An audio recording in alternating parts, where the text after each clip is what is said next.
Chapter 824. Eugene had experienced countless battles in her life.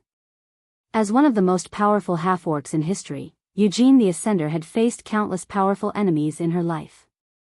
She had escaped from death more than once or twice, and she had been beaten to the brink of death more than once. This kind of battle experience far exceeded that of other professions, which gave Eugene the Ascender too many abilities, and legendary endurance was undoubtedly one of the most important legendary abilities. Although Eugene was very old and was about to reach the end of her life, the legendary abilities that she had honed through countless battles still gave her the ability to be immune to instant death damage. Being directly hit in the heart by the Shadow Lord didn't kill her, but it did cause a lot of damage to her. This was the terrifying ability of a melee fighter in the later stages. Some of the pure-blooded legendary warriors had epic strength, legendary tenacity, perfect constitution, and so on. Even if their hearts were taken out, they would still be able to stand tall, let alone be pierced through by the enemy. At this time, they were no longer ordinary people, and their weak points were no longer fatal. Just like Eugene now, although she was continuously bleeding, she could still continue to fight until her life force was exhausted. Rage. The fatal damage caused Eugene to enter a state of rage. Her eyes turned red, and blue veins appeared on her burly body like earthworms. Her tough muscles sealed the wound, and even though her heart was pierced, blood didn't continue to flow out of her wound. This kind of physical control was something that even Soren couldn't compare to. Eugene had developed the potential of his physical body to a jaw-dropping level. There was only one way to directly kill a top war shaman like him in the war material plane. And that was to chop off her head. Of course, Eugene wouldn't let the Shadow Lord chop off her head, and Soren and Princess Royal wouldn't give the Shadow Lord such a chance either. At this moment, Eugene was like a rock standing upright. She held the Shadow Lord's Godslayer tightly with both hands, and at the same time, the half-orc ancestor's soul behind her turned from an incorporeal body to a real body, holding a strange spear in its hand and stabbing towards the Shadow Lord. He was ready to risk his life. When the heart was stabbed, even a god in the form of a saint would not be able to hold on for too long. Although Eugene was still standing, he would quickly enter a state of near death with the loss of his vitality. We can't wait any longer. Soren didn't expect the battle to end so quickly. If Eugene was killed by the Shadow Lord, things would be very bad for them. Without hesitation, Soren pulled out a long sword that was surrounded by holy light. There was a sharp pain. The pain was even worse than when Soren used the Holy Avenger, because he was holding the divine weapon, Pale Justice. Justice. The divine gear's repulsion towards Soren was even stronger. Even with the omnipotent hands, he was unable to counteract the pain that seeped into his soul. A silver-white light appeared. Soren held the silver sword of Gith in one hand and Pale Justice in the other. He instantly entered slaughter form and rushed directly to the Shadow Lord in front of him. Greater haste. Perfect dual-wielding battle. Whirlwind. Under the storm-like attack, Soren's whole body turned into a shadow. Only the real Ki could be seen raging out. The holy light and the silver-white light turned into a sky curtain that directly covered Shadow Lord. It was not the Holy Avenger. In this kind of battle, Soren did not choose the Holy Avenger because it was a two-handed greatsword. Using it forcibly would not be able to exert his true combat power. However, Pale Justice was different. It was a one-handed long sword, which perfectly matched Soren's dual-wielding ability. Only Pale Justice could let Soren exert the legendary ability of perfect dual-wielding battle, and increase his attack speed to the limit in an instant. Dang! Dang! Dang! Little sparks appeared wildly. Shadow Lord's expression seemed to have a trace of horror because he felt severe pain when he was hit by Soren. This is... Shadow Lord's voice seemed to have a trace of panic. He said, Pale Justice. How is it possible? As an evil god, how can you use Pale Justice? Soren did not answer. Because at the moment, he was also tortured by a kind of pain in his soul. As one of the most powerful artifacts in the material plane, Pale Justice was very repulsive to him. That was to say, he could still use it forcibly. If it were someone else, the holy damage would have severely injured the user. In more serious cases, it might directly change a person's alignment and cause them to be distorted. Icebound Kingdom. Princess Royal finally released the spell that she had been preparing for a long time. The surrounding space was completely blocked at once. A trace of the aura of the Kingdom of God emerged. The power of the Shadow Realm was covered, and Soren's divine power was also suppressed. Princess Royal's figure was suspended in mid-air, and there were pieces of crystal snowflakes falling around her body. Her eyes were a trace of golden divine light, and her whole person looked like a snow goddess in the cold winter. She raised her hand and pointed at Shadow Lord in front of her, and then the surging power of snow swept out like a torrent. Frost emerged. Unlike the frost that had already appeared on the ground, this time, the Shadow Lord's body was also covered in frost. He was an energy body in the form of a shadow. According to normal theory, this form of body could not be affected by the power of ice, but what happened now subverted this point. Shadow Lord's twisted body was freezing little by little. In the blink of an eye, his whole body was covered with a layer of frost. His body, which was almost immune to physical attacks, was also forcibly turned into a solid ice sculpture. Divine shock wave. How could Soren give up such a good opportunity? All the divine power in his body was squandered in an instant, directly turned into a pure shock wave, enveloping Shadow Lord in it. Shadow Lord had no physical body. So Princess Royal used her divine power to mobilize the power of ice and snow to create a physical body for him. And as long as he had a physical body, then under Soren's storm-like attacks, there was no possibility that he would not be broken. Crack. Cracks appeared on the body of Shadow Lord. His whole body shattered like an ice sculpture. The originally twisted shadow body was torn apart, and then a group of twisted shadows appeared. After Soren completely tore it apart, they still gathered little by little, as if they wanted to put the body together again. Divine shock wave. Ice fortress. Ancestral spirit possession.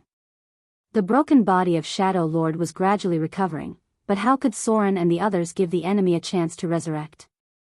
Without any hesitation, the three of them activated their own divine power at the same time. Princess Royal waved her hand, and the shadow of a fortress appeared. It was a magnificent castle made of ice, standing on the top of a snowy mountain. It was not a physical existence, but more like a palace belonging to her in a certain country. The soul of Shadow Lord was instantly suppressed. The shadow energy that was about to gather together suddenly froze. The body of Eugene the Divine Ascender merged with all the ancestral spirits.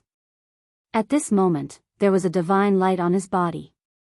The power of the half-orc ancestral spirits forced him into a temporary divine form. Then he condensed a spear of divine power out of thin air and threw it directly at Shadow Lord. Boom! There was a violent explosion.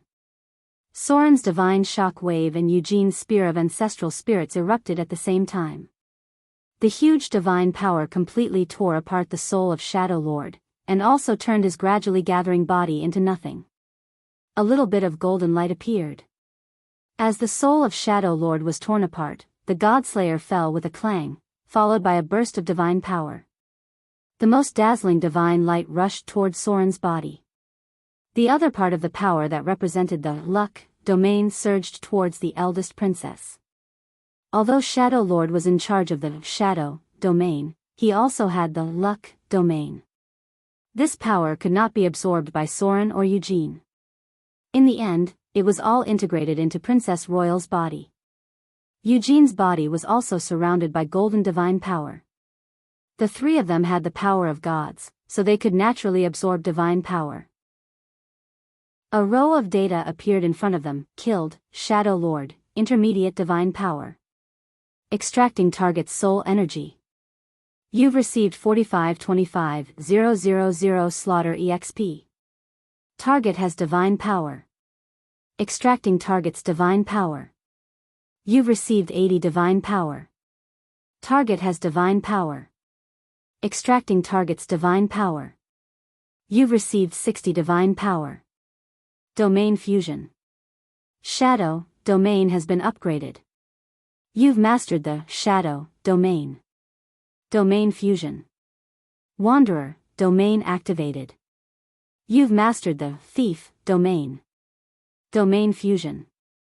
You've received information about the crafty domain. You've received information about the crafty domain. You've received information about the crafty domain. You've mastered a new domain ability, crafty. Domain fusion. You've received information about the darkness domain. A series of crazy data appeared. With the gathering of a huge amount of divine power, Soren's figure suddenly became hazy. He had the Wanderer domain. Now that he had successfully killed the Shadow Lord, the Shadow domain immediately began to fuse with him. The power of this domain was so huge. Even when Soren had just fused with it, it had completely suppressed his original main domain, half-elf. The power of the divine power had tilted, and Soren's main domain was shifting from half-elf to shadow and wanderer.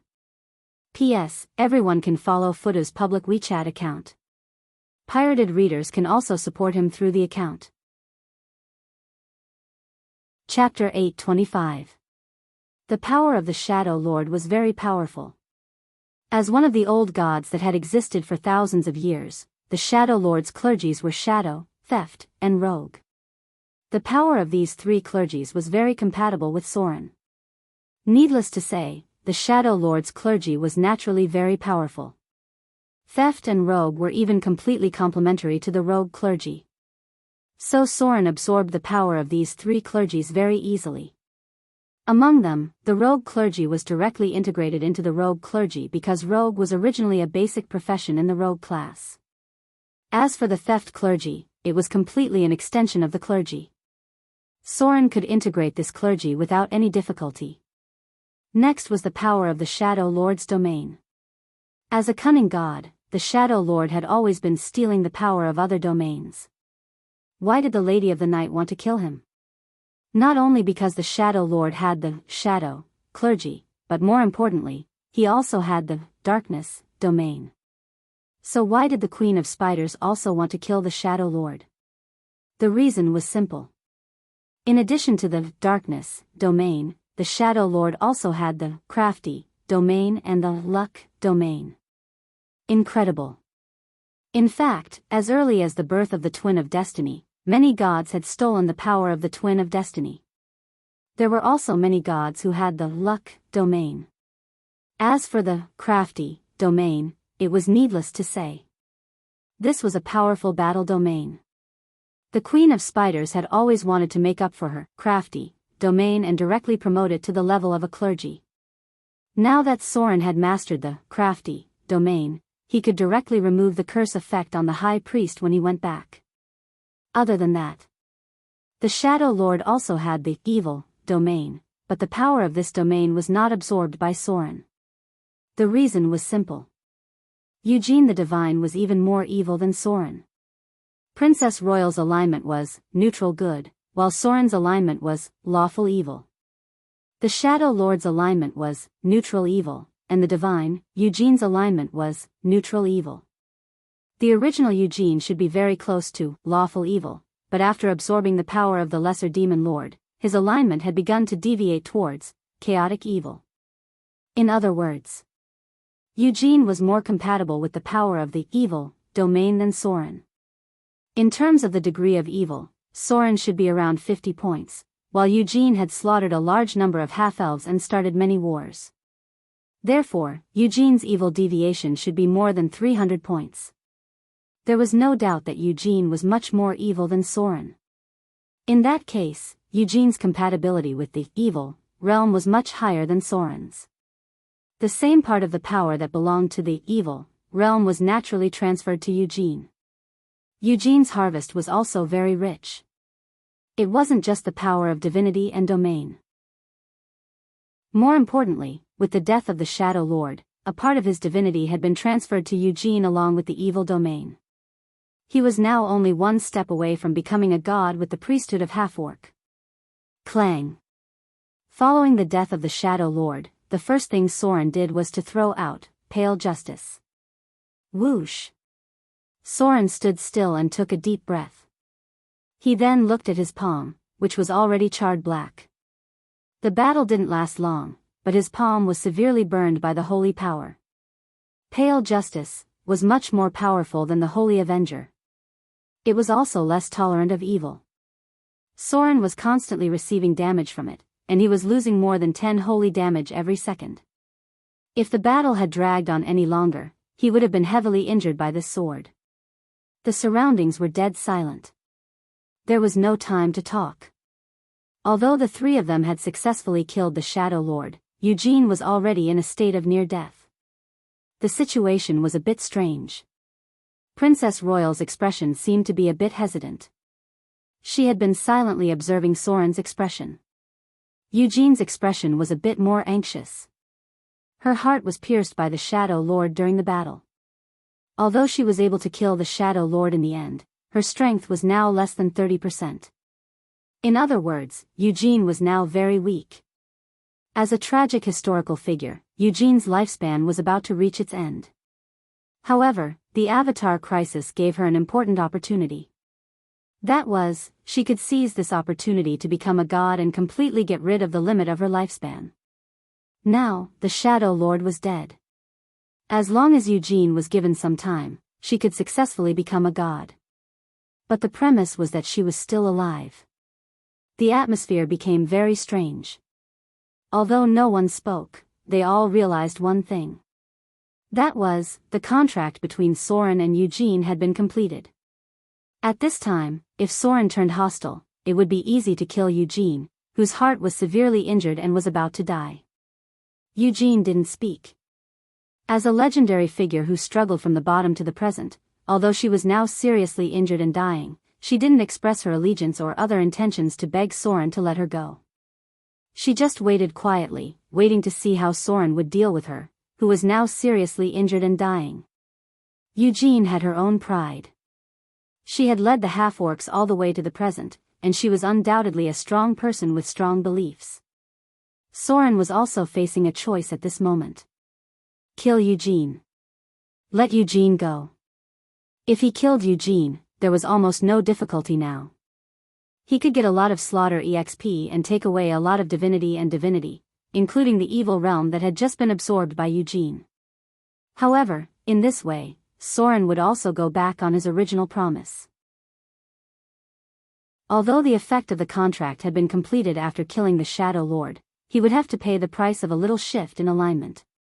But this price was completely incomparable to the gain. Killing Eugene could make Soren continue to improve his power. Time passed little by little. Soren didn't hesitate for too long. He slowly walked toward Eugene. When the old and determined half-orc in front of him saw him approaching, he obviously became nervous and could not help but clench the white bone spear with divine power. It was impossible to say that she was not worried. If Soren went back on his promise at this time, then all of Eugene's efforts would be in vain. Greater restoration. Soren gave Eugene the answer with action. He did not launch an attack, but used the remaining divine power to cast greater restoration on Eugene. Of course, it was easy to kill Eugene at this time. But Soren was also a man with his own beliefs. He had his own bottom line, and his promise was more effective than the devil's contract. Since he had promised to cooperate with Eugene, he would never break his promise. Soren chose to give up. He gave up the temptation of a lot of slaughter EXP and the power of divinity in Eugene. He chose to follow his promise. Because he was a man with a bottom line, even as a god, he maintained his own principles. He would not kill Eugene. At least not now. Maybe in the future, the two would have conflicts in the Avatar crisis, causing Soren and Eugene to fight again, but at least he would never kill Eugene now. Because this was what he had promised. At this moment, Soren seemed to have gained a kind of sublimation. This kind of improvement was not in power, but in spirit and faith. He resisted the temptation of the power increase brought by killing Eugene. This kind of spiritual and faith combination made Soren feel extraordinary. It was as if the spirit had been sublimated to a certain extent, and then merged with something very mysterious. At this moment, a row of data appeared, Law Fusion. You have gained some information about the order domain. All of this happened at the moment when Soren gave up on killing Eugene. A row of data suddenly appeared. Soren had gained information about the order domain, and Princess Royal, who had been silently observing him not far away, could not help but smile. No matter what. Even if she hated Eugene, she did not want Soren to suddenly kill him at this time. Because this kind of behavior was not what she wanted to see. P.S. Third update. I finished this paragraph in one breath. Chapter 826. His words and deeds were in harmony. When Soren finally made his decision, he suddenly had an illusion that he was in harmony with some kind of law, and then felt the power of some kind of law. No.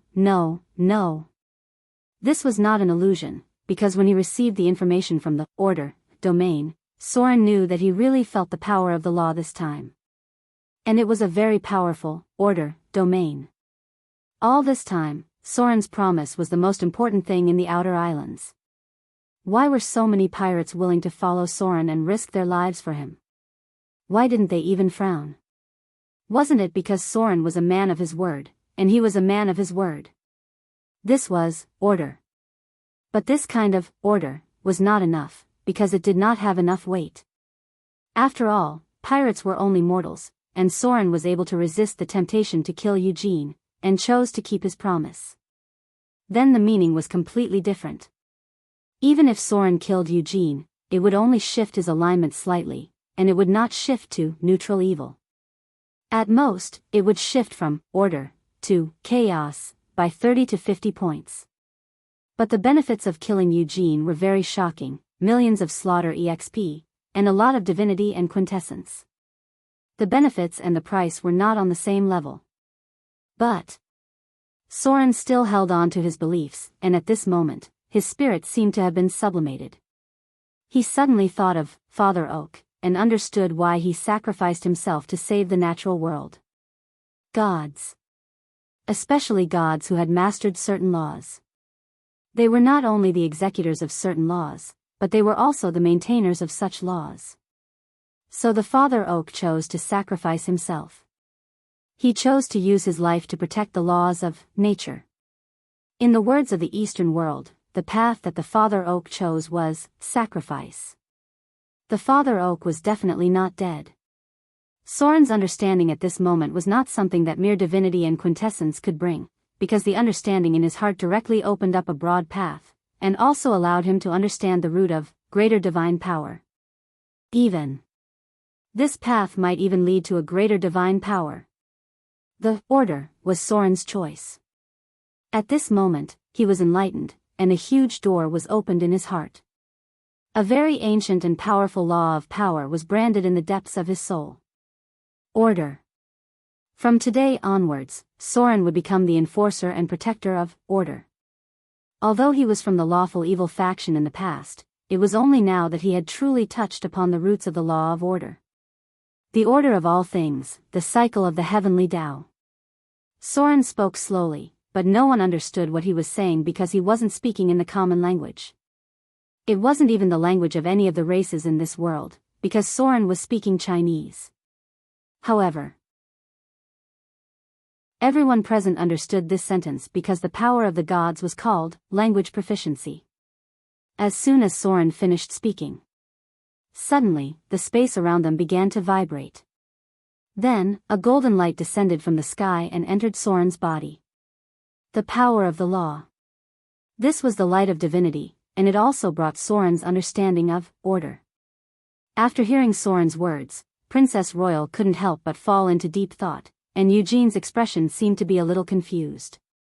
But this was not the most important thing because when Soren received this divinity, many of the gods in the order camp seemed to have sensed it, and they immediately looked up in the direction of Soren. At this moment, they knew that the gods in the order camp had one more enforcer. Chaos and order. For a long time, the gods had been maintaining the operation of the multiverse, and the balance of the entire multiverse was created by the collision of chaos and order. Congratulations! Princess Royal gently came in front of Soren and congratulated him with a smile. It seems that you will become a greater divine power, sooner or later. I'm afraid that the gods in the pantheon will change in the future. Although Princess Royal couldn't understand Soren's language, she could understand the meaning behind it. Soren's meaning had already proved that he was interested in the most basic of laws. Basically, the gods who could obtain something in this domain would eventually become greater divine power. Soren smiled and nodded. Then, he waved his hand and picked up the Godslayer. The sword fell into his hand, and a strange blood-red light appeared. Then, Soren felt a familiar bloodline power enter his body. This was the power of slaughter. The Godslayer still had Baal's divinity left on it, and perhaps it was because of this that it could be preserved. A row of data appeared in front of him, discovered the remaining divinity of the god of slaughter. Do you want to absorb it? Absorbing it may cause damage to the Godslayer. Without any hesitation, Soren chose to absorb it. The next moment, the Godslayer exploded with a dazzling divine light. This power all entered Soren's body, and the light on the Godslayer became weaker and weaker. In the end, there was only a trace of the divine weapon's light left. At this moment, a row of data appeared in front of Soren's eyes, absorbed the divinity of the god of slaughter. The Godslayer is severely damaged. The slaughter domain has been upgraded. You have been promoted from Son of Slaughter to Divine Son of Slaughter. You have obtained part of the information of the slaughter domain. The power of the Godslayer completely dissipated. All the divine light on it merged into Soren's body, and in the end, the Godslayer almost became an ordinary weapon. However, a powerful force emerged from Soren's body. That was the power of slaughter. He extracted the divinity of the god of slaughter, Baal, from the Godslayer, and used it to promote himself to the divine son of slaughter. He also obtained the information of the slaughter domain. A top-grade divine weapon in the material plane in exchange for the information of the slaughter domain. Soren did not know if it was worth it or not. However, he relied on his identity as the son of slaughter to start his career. Strictly speaking, the potential of the slaughter domain was much higher than the shadow domain. The shadow domain was a domain.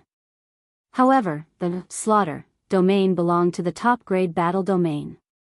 More importantly, the slaughter domain belonged to the core domain of the three death gods.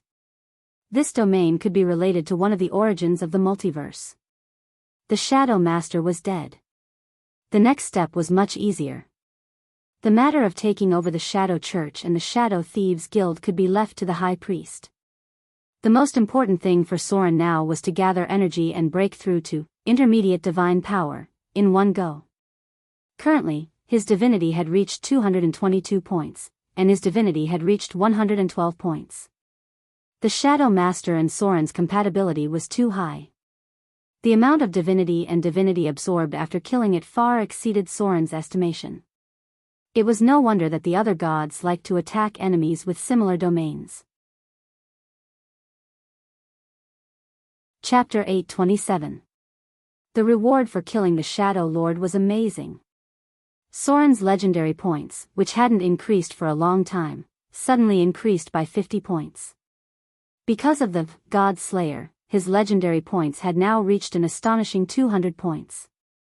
God Slayer, Soren, epic background ability, you have successfully killed the Shadow Lord. After killing the god of the hunt, you have killed another ancient god. Your name has spread throughout the multiverse. Whether it's Mountain Paradise, the Bottomless Abyss, or the Bator Inferno, all the gods now know of your existence. They have a trace of respect for you and dare not easily make an enemy out of you. At the same time, your faith has begun to spread in the shadow plane. Legendary points plus 100, intimidation plus 200, negotiation plus 100. All of your trials of resistance will have an additional 2 God Slayer points. After Soren had successfully killed another god, his intimidation skill had surpassed his stealth ability. Soren's stealth was currently at 505 points, but his intimidation had reached 575 points, and his negotiation had reached 465 points. This was obviously a series of reactions, which meant that Soren's voice in the multiverse, especially among the gods, was now much more powerful than before. This kind of improvement was obtained through killing. Naturally, Soren didn't need to be responsible for the rest of the work. He only needed to wait for his subordinates to report it. However, before Princess Royal left, she said something very interesting to Soren. At that time, she said, "Have you ever considered to be neutral?" The king of the dead, Klemvox, was transferred to the neutral camp. If you do the same, I'm sure you'll have fewer enemies and avoid a lot of trouble. This sentence had a deep meaning. Princess Royal's camp was neutral good. In order to match the power of the goddess of snow and northern wind, she would most likely change her camp after she became a god in the future.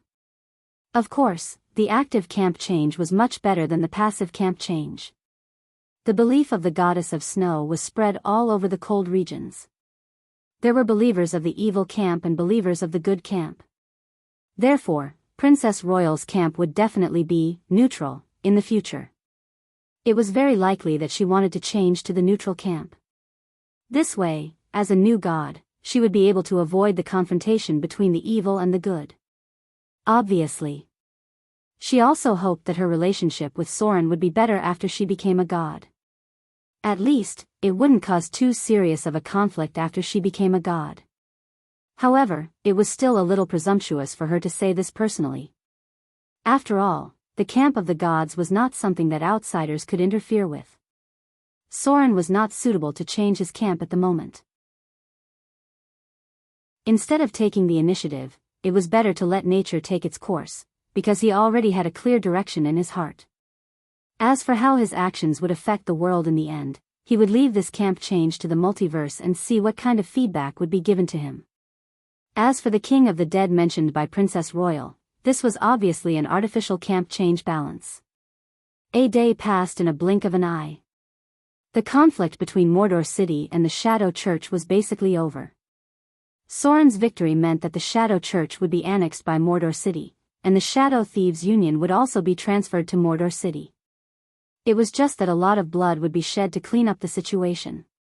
Soren's victory meant that all the rogues in Mordor City would get a chance to improve their strength. After Soren completely integrated the Shadow priesthood, these rogues could directly access the Shadow domain, and their own stealth and shadow abilities would be improved a lot. Moreover, Soren's priests and fanatics could directly obtain the legendary ability, Shadow domain, after reaching the legendary realm. The improvement of the power of the gods could be fed back to the believers. The more priesthood domains Soren mastered, the more domains the believers could access, and their overall strength would be stronger than others. Maybe it was because of Soren's fighting style. Over the years, the direction of the rogues in Mordor City had also changed.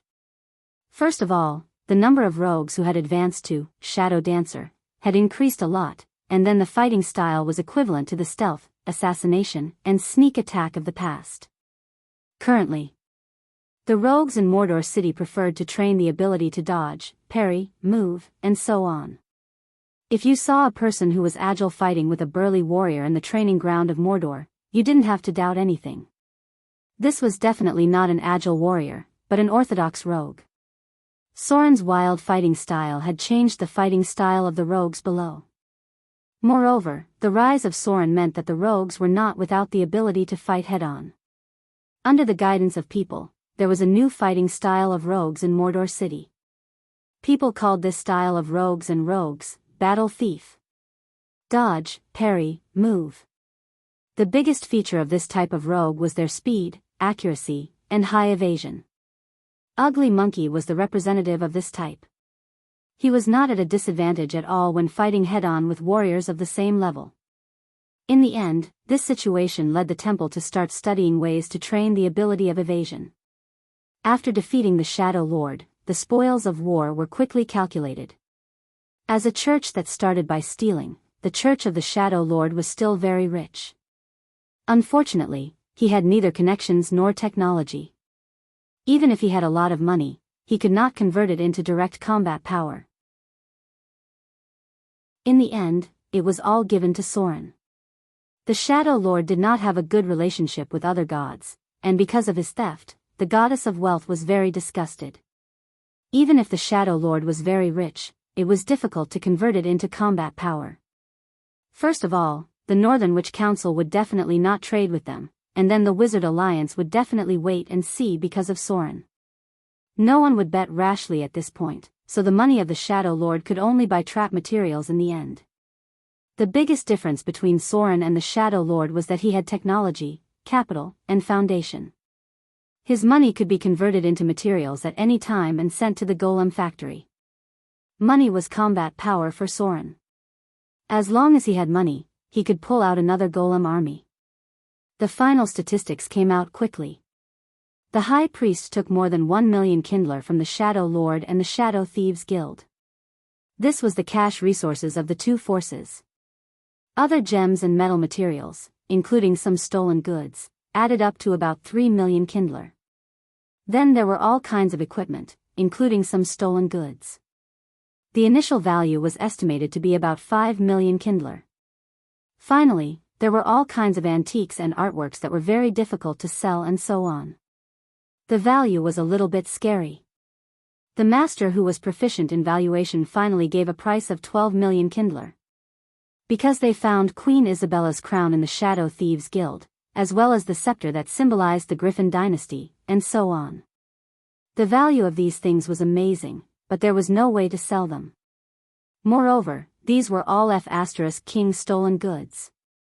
But anyway, Soren was now a rich man with a net worth of more than 10 million Kindler. P.S. Second update. Continue to ask for support on WeChat.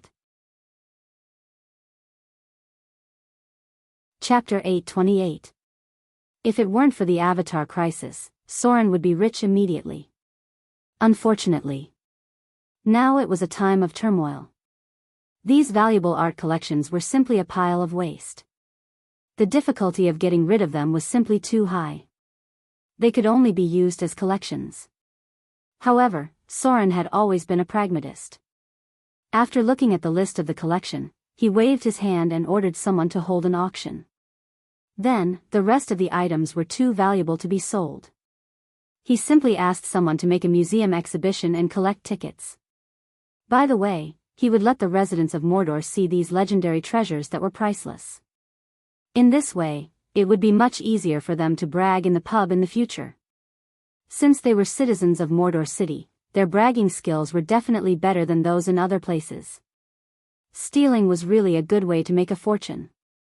It was a pity that Soren was unlikely to use the clergy of theft as his core, and this clergy was too hateful. The Shadow Lord's interpersonal relationships were so bad. The church was besieged by Soren and had no allies to help.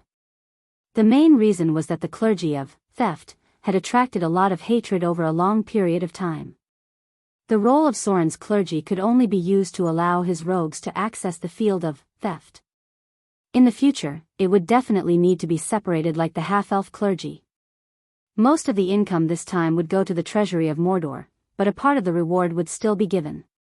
Now that a big enemy was solved, Soren's position was much more stable. At present, looking at the entire material plane, there were almost no enemies that were in conflict with Soren's clergy and were quite dangerous.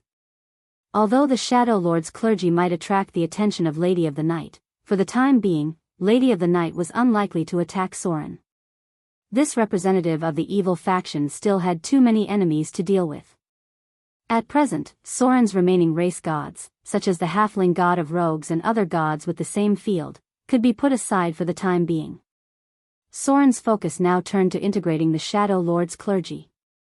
At the same time, while the third wave of the Avatar crisis had not broken out yet, he was ready to study how to use the war chess plane. The slaughter EXP gained from killing the Shadow Lords could also be used to increase his Arcanist level. The Arcanist profession has been raised to level 8. Received 37, INT 28 plus, INT 28 to 10, *0, 5, skill points, HP increased by 13, profession HP 4 plus, Con 28 to 10, *0, 5. Obtained 1 free attribute point. Obtained 1 talent point. The improvement from killing a deity was astonishing. Soren received a large amount of Slaughter EXP. After leveling up his Arcanist class to level 8, Soren received a free attribute point and an ability point. There was nothing to think about. The free attribute points were allocated to intelligence, raising it to 29 points. At the same time, Soren chose Legendary Spell Penetration. It was a legendary ability that spellcasters had to master. Legendary Spell Penetration, epic ability. Any of your spells will have an additional 6 points of spell penetration. When casting any spell, the test of immunity triggered will have an additional 6 points. This ability is effective against any spells. Because of this ability, it will be more difficult for the enemy to successfully resist against control spells. This effect automatically replaces the ability of spell penetration. The effect of this legendary ability was amazing. The 6 points of spell penetration was equivalent to the additional effect of 12 points of intelligence. Using Finger of Death as an indicator, Soren's current intelligence was 29 points and his level was 18. The additional value of intelligence was 9 points, and his level was 18 points. In addition to the effect of legendary spell penetration, the difficulty of Soren's Finger of Death had exceeded 35 points. Basically, for enemies below legendary strength, Soren could kill them in one shot with one move, Finger of Death. The same effect could also be used on Crowd Control, Disintegrate, and Disintegrate. However, Soren rarely used Disintegrate, because this type of spell would not leave any loot. The enemy would be directly disintegrated together with their equipment. From the looks of it. Because of the buff from the Intermediate Divinity and the Intermediate Divinity, as well as Arcane Mastery, Soren's spellcasting ability was finally starting to take shape. The strength of his spells was already equivalent to that of a purebred wizard above level 24. Arcanist has leveled up to level 9. Received 38, INT 29 plus, INT 28 to 10, asterisk 0, 5, skill points, HP increased by 13, profession HP 4 plus, con 28 to 10, asterisk 0, 5. Arcanist has leveled up to level 10. Received 38, INT 29 plus, INT 28 to 10, asterisk 0, 5, skill points, HP increased by 13, profession HP 4 plus, con 28 to 10, asterisk 0, 5. Leveled up to level 7. Received 1 free attribute point. Received 1 ability point. Soren used up all the Slaughter EXP from the Shadow Lord, directly leveling up his Arcanist profession to level 10. At the same time, his intelligence increased to a shocking 30 points. There was almost nothing to think about. This ability point came from level 7. Soren directly chose Legendary Endurance. It couldn't be helped. When Eugene was pierced through the heart by the Shadow Lord, he was still able to stand. That was a huge shock to Soren. With Legendary Endurance, Soren's body didn't have any obvious weaknesses. Legendary Endurance, epic ability. Your body has surpassed the limits of mortals. From now on, even if your heart is hit by an enemy, you will not die. Unless the enemy chopped off your head, all physical damage would only cause you to lose HP. Legendary Endurance has completely changed your body. You will be immune to most lethal effects. At the same time, when Legendary Endurance is activated, the physical damage you receive will be temporarily reduced by 40%. Remarks, prerequisite, 25 vitality. This was Eugene's ability at that time. Legendary Endurance gave the melee class a terrifying survivability. Most lethal attacks were ineffective.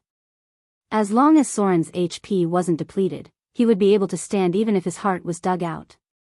For a god like Soren who could cast divine spells, as long as he didn't die on the spot, a greater regeneration would be able to save him.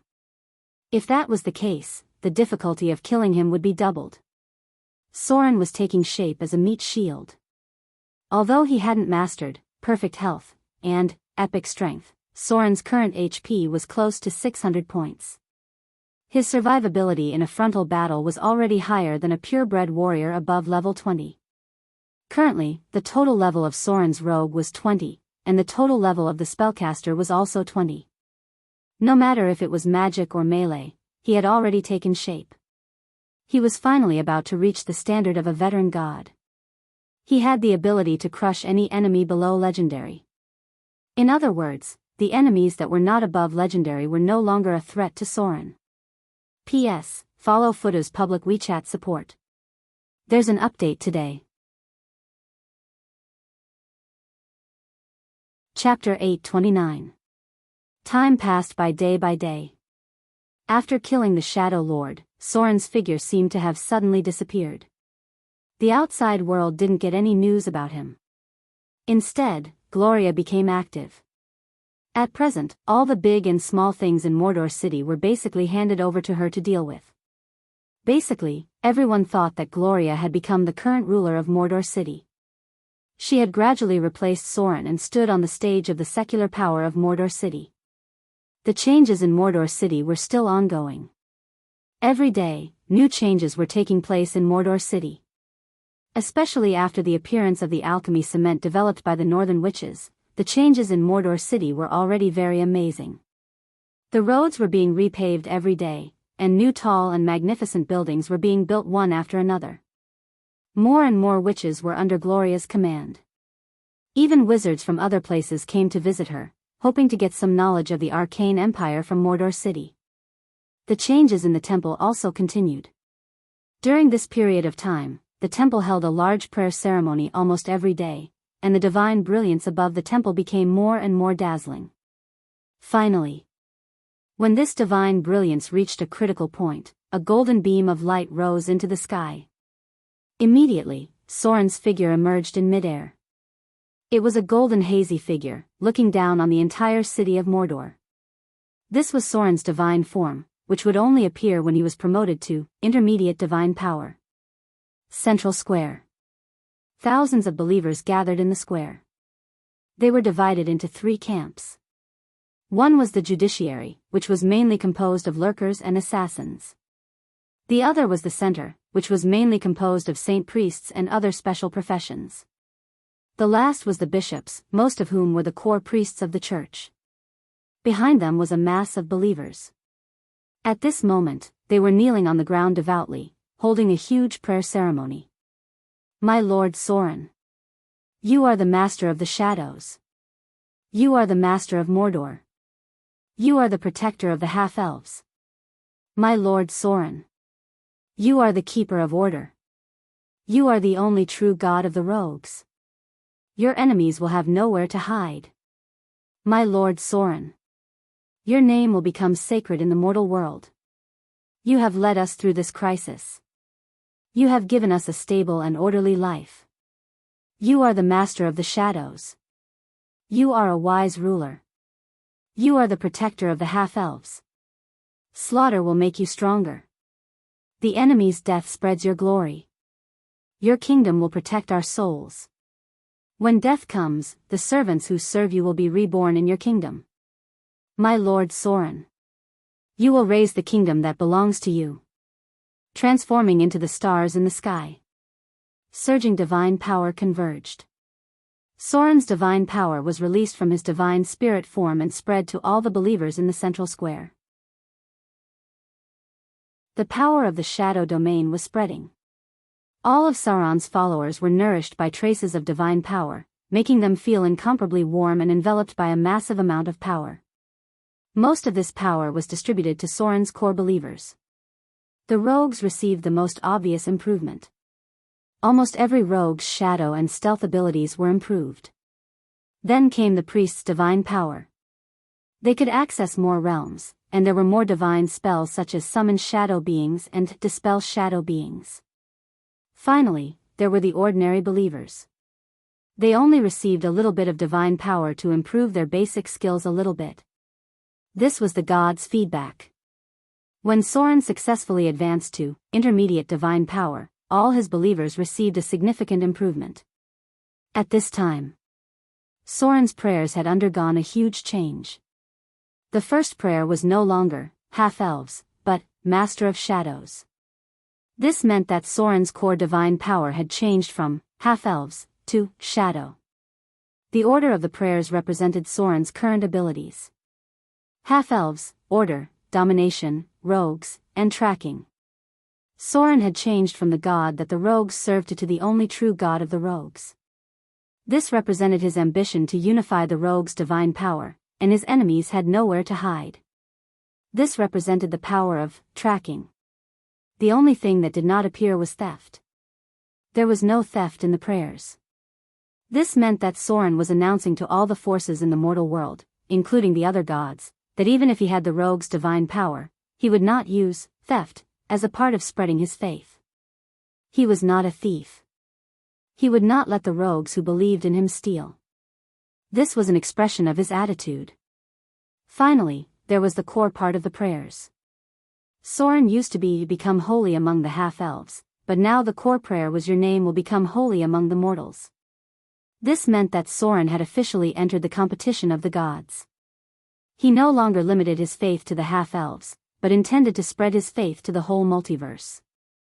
This was a kind of declaration. Soren would completely get rid of the limitations of his race's divine power.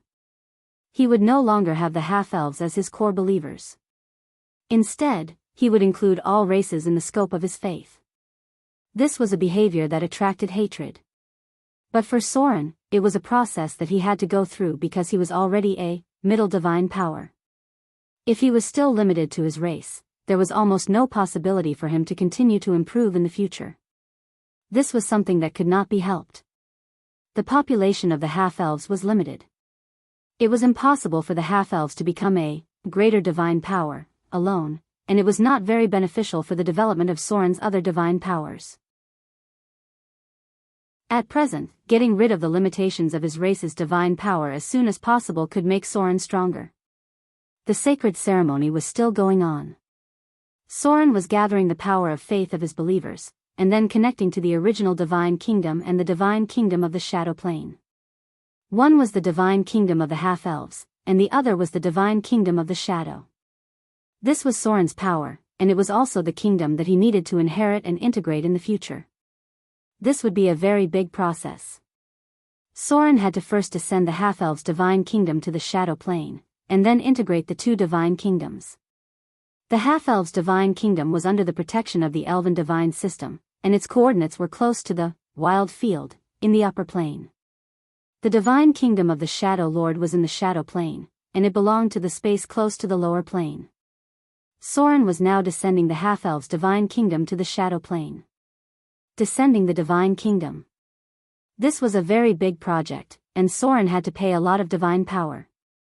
However, when the two divine kingdoms were integrated, his power would be even stronger. Chapter 830. A sacred light shrouded the whole city of Mordor.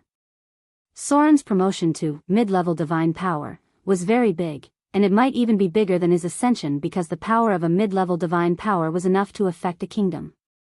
In the position of the port of Mordor, the figure of the goddess of wealth appeared again. This time, her divine avatar was more condensed. It seemed that because Soren killed her enemy, the Shadow Lord, or maybe because Soren was about to catch up with her power, the avatar of the goddess of wealth personally appeared to congratulate Soren on his promotion to a mid-level divine power. The appearance of the goddess of sea was not too late. Mordor was one of her important places to spread her faith. In the face of Soren's promotion, she also appeared to congratulate him. Outside the material plane. With the fluctuation of Soren's divine power, the half-elven kingdom in the upper plane began to slowly fall. Originally, before Soren ascended, the kingdom fell because of the fall of the original half-elven god and the god of rogues. Although it was temporarily stabilized because of Soren's power, it was close to the upper plane. Now that Soren had taken Shadow as his main divine power, then according to the laws of the gods in the multiverse, Soren's kingdom should be close to the shadow plane. At present, when Soren was promoted to a mid-level divine power, the whole half-elven kingdom was gradually falling towards the shadow plane. This kingdom would be relatively slow, but it would reach the shadow plane in at most half a year. At that time, Soren would receive the kingdom of the Shadow Lord and the half-elven kingdom at the same time. How to integrate these two kingdoms would be the problem he had to face at that time. With the end of the turbulent torrent at the beginning, Soren's power gradually became gentle. He had successfully broken through the barrier of mid-level divine power. After breaking through a certain critical point, Soren's mastery of divine power became more and more skillful. All his power rippled like ripples, constantly nourishing his believers and leaving a soul mark on them. This was the mark left behind by Soren. Now that it was the time of the Avatar crisis, the souls of the dead believers might not be able to reach Soren's holy kingdom normally. If they couldn't reach Soren's holy kingdom, the souls of the evil believers under Soren's command were very likely to fall to the lower planes, such as the bottomless abyss, the grey wilderness, the Bator Inferno, the scorching hell and so on. This would be a tragic outcome for the believers, and it would be a huge loss for Soren as well.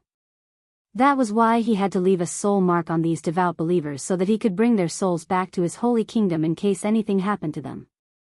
This way, even if they died, they would still be able to obtain a better place to belong. The ripples of divine power gradually spread out.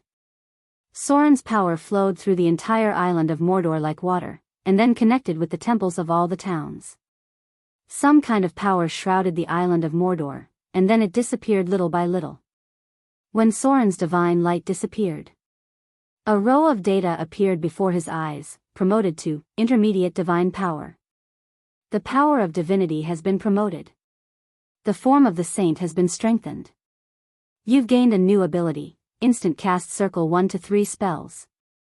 Why was it so difficult for mortals to kill a greater divine power? Looking at Soren's current ability, it was clear. Soren had just promoted to an intermediate divine power, and he had automatically gained the power of divinity for all the circle 1 to 3 spells. This was a specialty ability other than instant cast. Soren didn't have to spend more advanced spell slots to memorize, but he could directly cast all the circle 1 to 3 spells with the original spell slots. If this ability was obtained through the normal way, first, one would need to obtain the legendary ability of instant cast circle 0 spells, then the legendary ability of instant cast circle 1 spells, and then the ability to strengthen to circle 3 spells. This required a total of 3 talent points. The eldest princess had this kind of instantaneous ability, but she relied more on herself to obtain and upgrade it. At this time, Soren's data had changed. Name, Soren, Saint form, intermediate divine power, race, half-elf, massacre god's child, attributes, strength 23, plus 6, dexterity 38, plus 6, constitution 28, plus 6, intelligence 30, plus 7, wisdom 21, plus 6, charm 25, plus 9.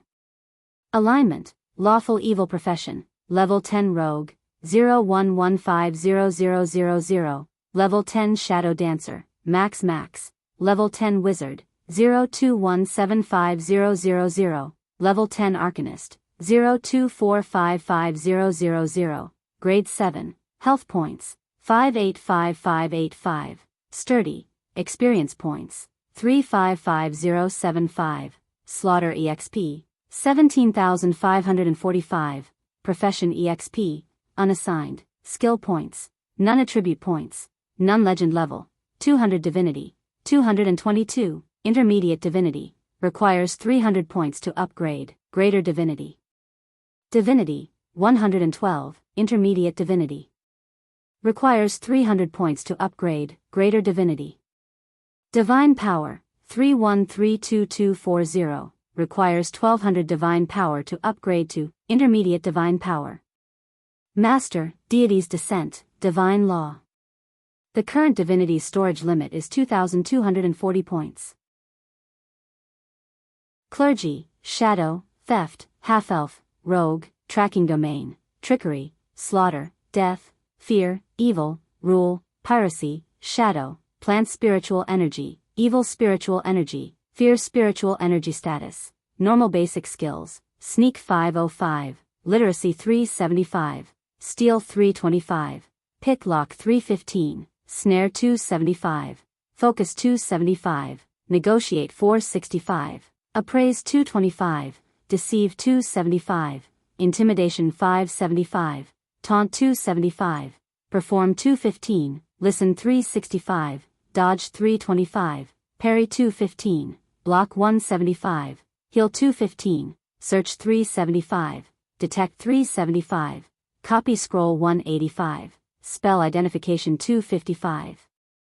Survival 325, use magic equipment 185, cooking 125, alchemy 275, forge magic weapon 235 saint form, transcendence, spell immunity 1 to 4, epic divine power, instant cast 1 to 3. Divinity abilities, space change, death's hand, reality change, form change, divine power shockwave, language proficiency, character proficiency, interplanar communication, astral teleportation, plane teleportation.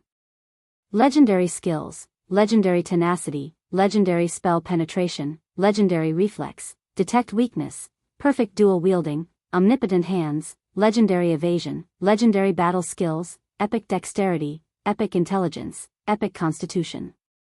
Special abilities, blessing of the goddess of magic, god slayer, blessing of the misfortune goddess, blessing of the sea goddess, dragon blood baptism LV2, heart of slaughter, slayer, death walker, ascetic, erudite, blasphemy.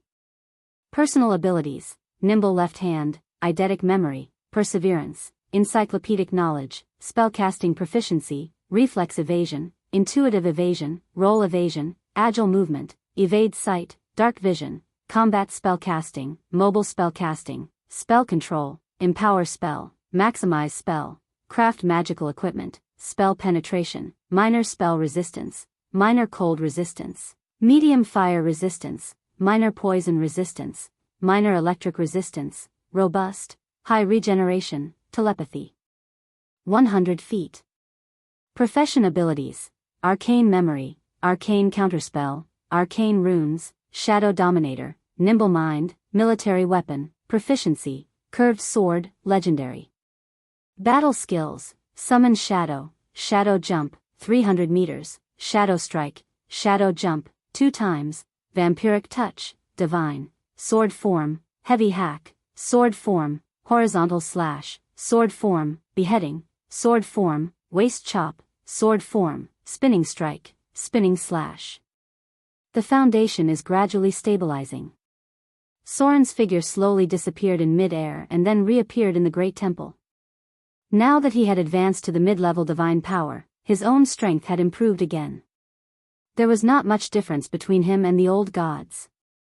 Now even his basic skills were gradually catching up.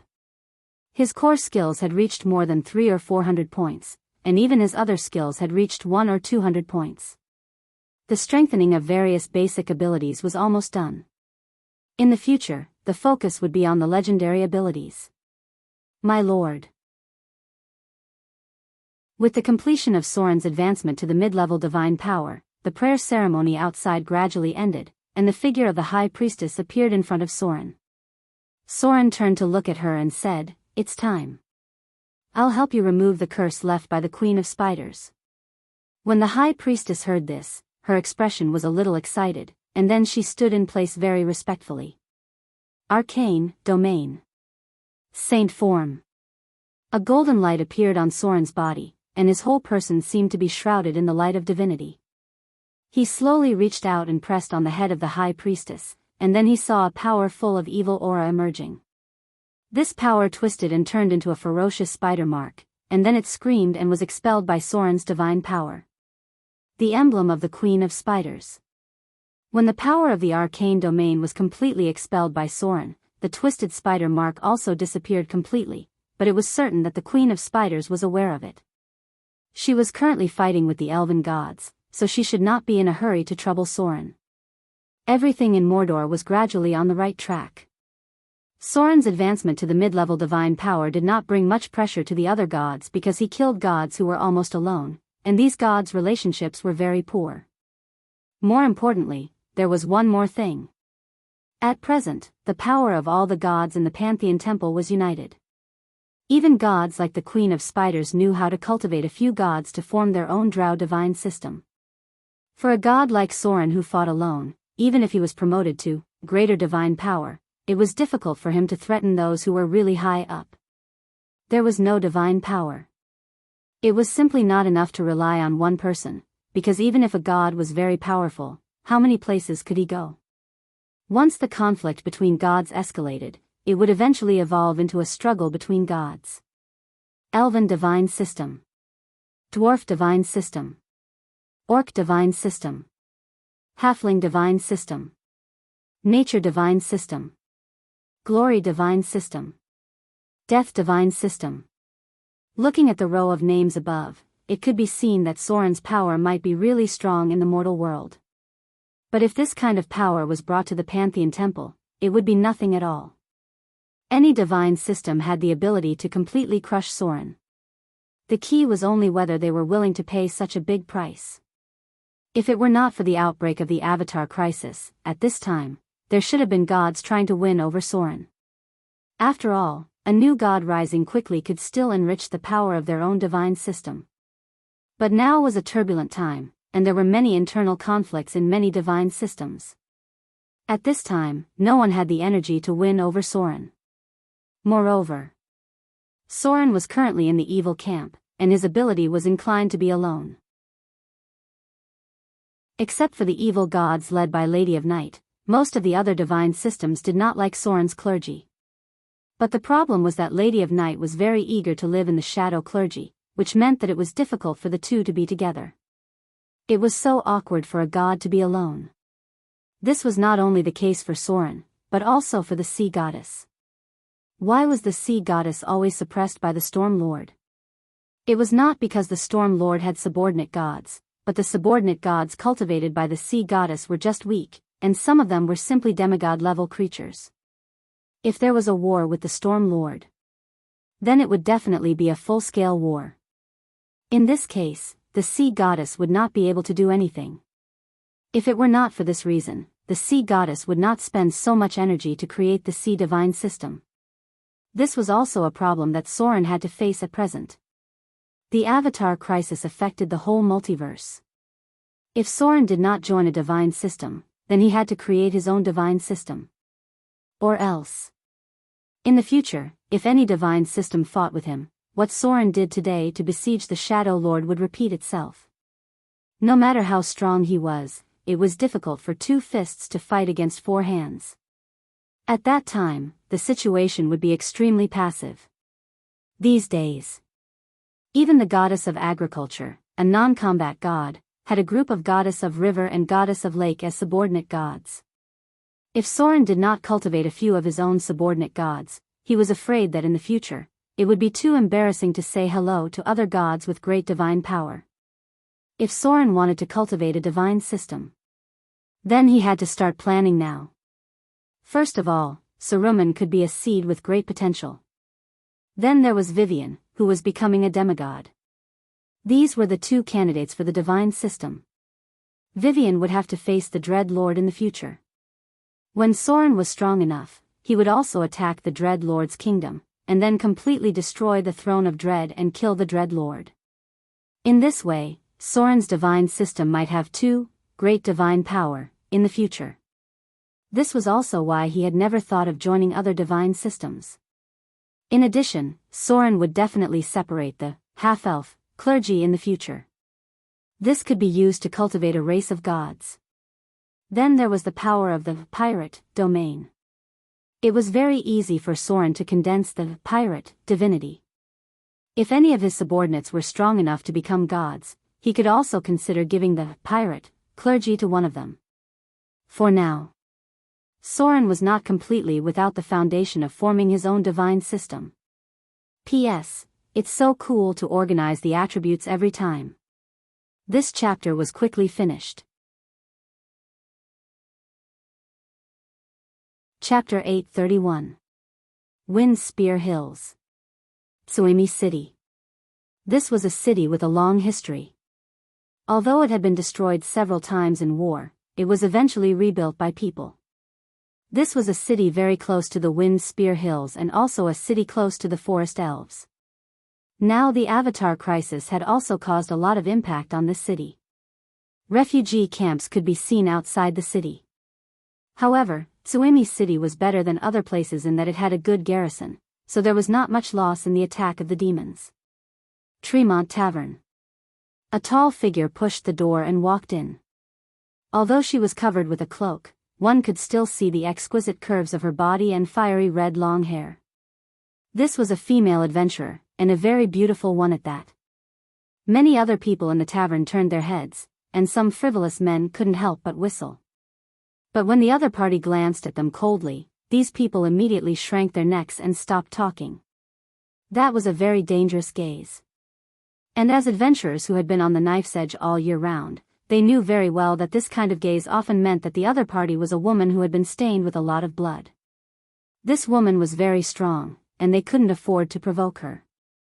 The tall and seductive woman glanced around the tavern, and then her eyes fell on a man sitting in the corner. It was a rather down-and-out middle-aged adventurer with a face full of whiskers.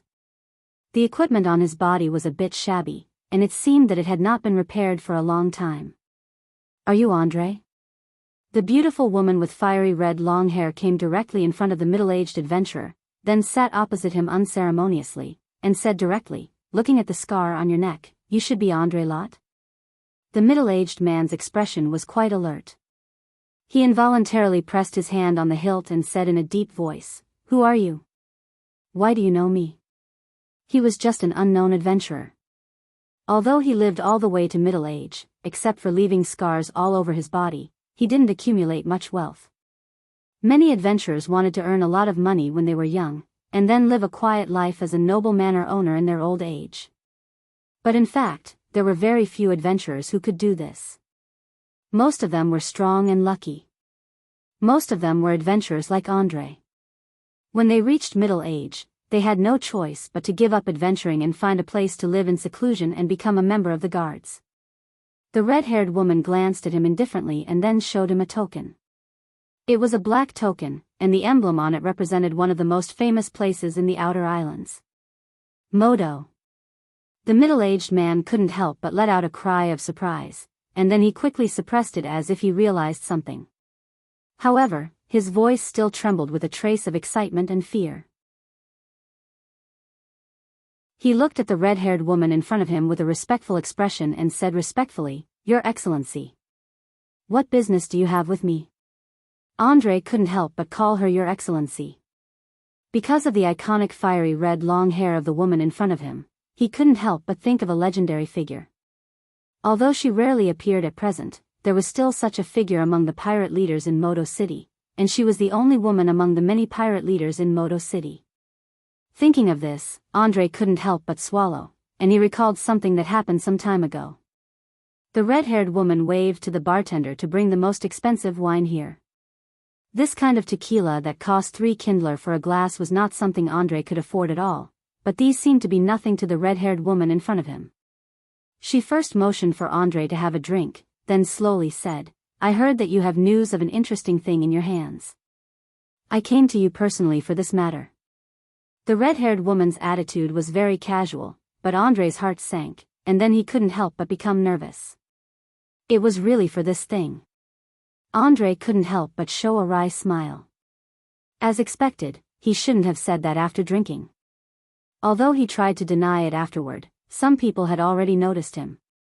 The red-haired woman picked up the expensive tequila and just glanced at it, then slowly said, "To be honest, even if you know where this thing is, it's not something you can get with your strength. It's better to tell us the news in exchange for some more reasonable rewards. At your age, it's time to arrange your future for yourself. Are you going to learn from those guys who can't even pick up a sword when they're old and poor until they die?" The red-haired woman's words made Andre hesitated. But then the other party's words destroyed his last trace of hope. The red-haired woman slowly said, "Sir Soren must also be very interested in this thing, you know." Sir Soren. Andre's expression changed drastically. To an adventurer like him, this name was a legend that he didn't even dare to imagine. If that sir wanted to obtain this item, the fact that this red-haired lady was still sitting in front of him and chatting with him was already a very generous attitude. "What can I get?" Andre swallowed hard. He knew that he should take a stand at this moment. Otherwise, he might not be able to walk out of this tavern.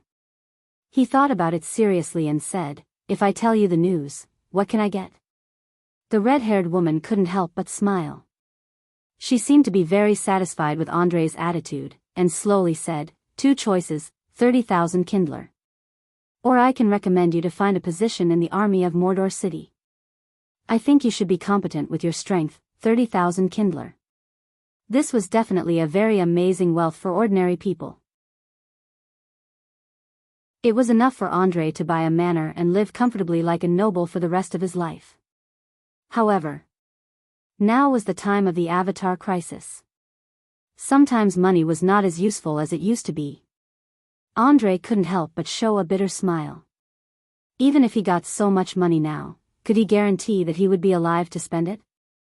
Not to mention those adventurers who might be jealous, just the attack of the devils could kill him at any time. Now the manors outside were cheaper than the previous one. The nobles tried their best to get rid of the manors and live in the city because the defensive power of the manors was not enough to fight against the wandering devils.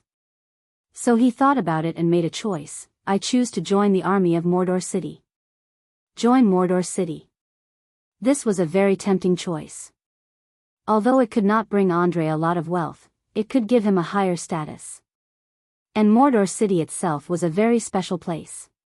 Very good. The red-haired woman smiled. She was not surprised by Andrei's choice and said slowly, a very wise choice. So, now you can tell me where the legendary, Bodian sword, is?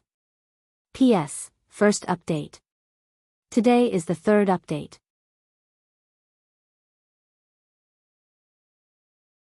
Chapter 832.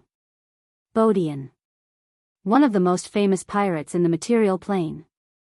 He was a powerful pirate leader, the builder of the Baldur's Gate, and a great navigator. When Soren first rose to prominence, many people thought he would be another Bodian, including when Soren planned to build the city of Mordor. Many people were ready to watch him make a fool of himself. Because in the era when Bodian was active, as the most powerful pirate force at the time, Bodian also built the Baldur's Gate, and when he left, he also infected 4 dukes to rule here. To some extent, everything Soren did in the beginning was very similar to Bodian. Even later on, after Bodian disappeared, the experiences of both sides were quite similar. For example, the outside world said that Bodian mysteriously disappeared, or died in the hands of the war creatures. But in fact, he had quietly dabbled in the realm of the gods, relying on his own strength to obtain the divine title of pirate. But after all, his talent was only mortal. Bodian did not directly ascend to godhood like Soren. Instead, he went through many twists and turns, and even fell into the realm of dark creatures because of some curse. But after missing for hundreds of years, he finally promoted as a demigod and became the god of pirates with minor divine power.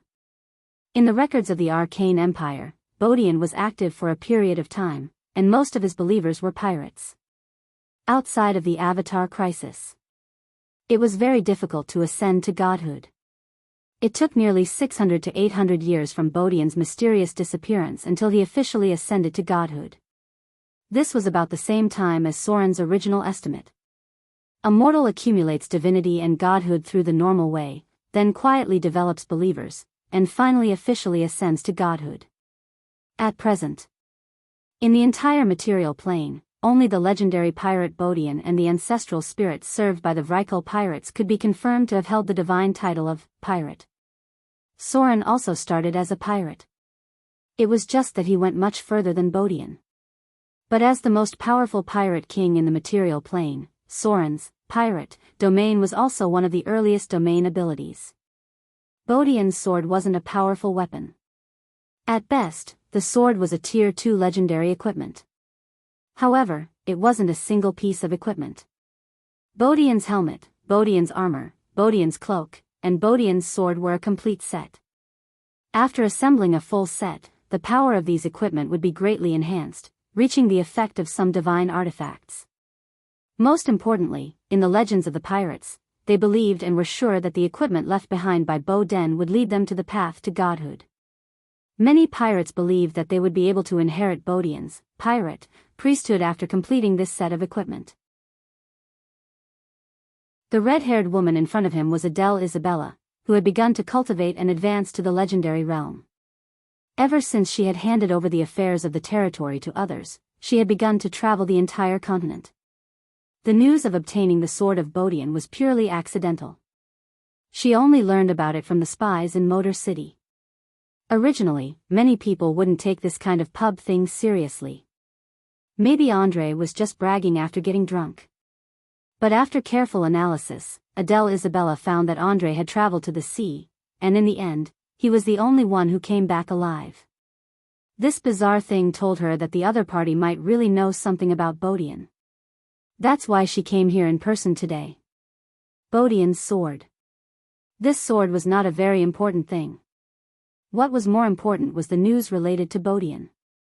Since the fall of the Arcane Empire, the legend of this legendary pirate had been circulating for a long time. And the treasure he left behind attracted a large number of pirates to explore, and Adele Isabella was also very interested in it. Soren naturally didn't know about this. This kind of trivial matter was not enough to alarm the ruler of Motor City. Adele Isabella's actions today were completely personal. Of course. If they could really find Bodine's treasure, or even find the pirate, clergy that he had left behind, then Adele Isabella would definitely make a great contribution. When the time came, she would offer it to the city of Mordor, and her status would definitely skyrocket. But it was better not to alarm Sir Soren now. If they found only a piece of equipment used by Bodian and no other clues, then Adele Isabella would be embarrassed after alarming Soren. The reason why the red-haired female pirate was so convinced that the legend was true, and that the Bodian set really had clues to godhood. It was mainly because she found something very interesting through the secret library of the Northern Witch Council. Because in the information of the Northern Witch Council, Bodian's sword was not a very powerful equipment, but it had a very special ability, that was, to increase a person's legend. The person who owned this sword would immediately become famous among the pirates, and they would have a reputation far beyond other pirates. Why would a sword have such a special ability that had nothing to do with combat? There was only one reason, that was, to become a god. One needed legend of the countryside. Adele Isabella didn't know much about the gods, but she still had an intuition that if she found the Bodian set, it would definitely be of great benefit to her. Moreover, Sir Gloria seemed to have plans to deal with the beholder recently. One of the famous Bodian set, Bodian's shield, had a very special ability, that was, it could directly reflect the beholder's rays. Adele Isabella wanted to see if she could use the clues to find other parts of the Bodian set. Andre didn't hesitate for long after getting the red-haired woman's promise. He simply took out an ancient drawing and handed it to Adele Isabella, and slowly said, "This is the clue I got. The legendary parts of the Bodian set are hidden here. Thousands of years ago, the descendants of the god of massacre, Baal, also received these pieces of equipment. But they were later placed in other places by the god of massacre. This island used to be called Pirate Island. But now, more than half of it has sunk. This sea area is a very dangerous place. It is said that there is an ancient ruin called Anti-Magic Prison nearby. The big explosion during the Arcane Empire caused the land to split and deviate. There are currently many mutated creatures in this sea area. The last time I led a group of people through this sea area, they were completely annihilated. I was the only one who escaped."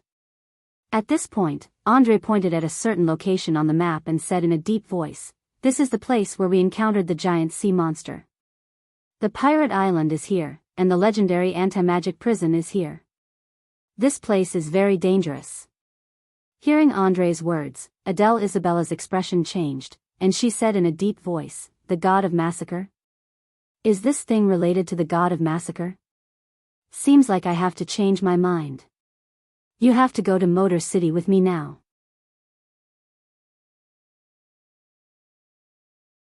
Chapter 833. The God of Massacre, Baal. Who would have thought that this matter would involve one of the three ancient gods of death? Even if Adele Isabella was ignorant, she should know that she had to report this matter to Sir Soren. As one of Soren's most loyal followers, she could access the power of the realm far more than other priests, including Soren's massacre realm, which was also one of the sources of power that Adele Isabella could access. However, whether or not she could gain comprehension from the slaughter domain and grasp a trace of the power of slaughter would depend on her own innate ability. Since this matter involved the god of massacre, this news had to be sent back to Sir Soren. According to Andre, the location of the Bodian suit should be within the range of the big explosion during the period of the Arcane Empire. At that time, the violent explosions of the floating cities were not limited to the Eastern Kingdom. There were also floating cities in the overseas regions that were cruising around the entire material plane that fell into the sea and other places and caused violent explosions. At present, the location north of Treasure Island, where even Soren's fleet did not dare to approach, was the location where one of the floating city fell and exploded. Legend said that the giant whirlpool formed there used to be a piece of land, and at the bottom of the whirlpool, there were some well-preserved ruins of the city. The energy radiation in this place was very scary.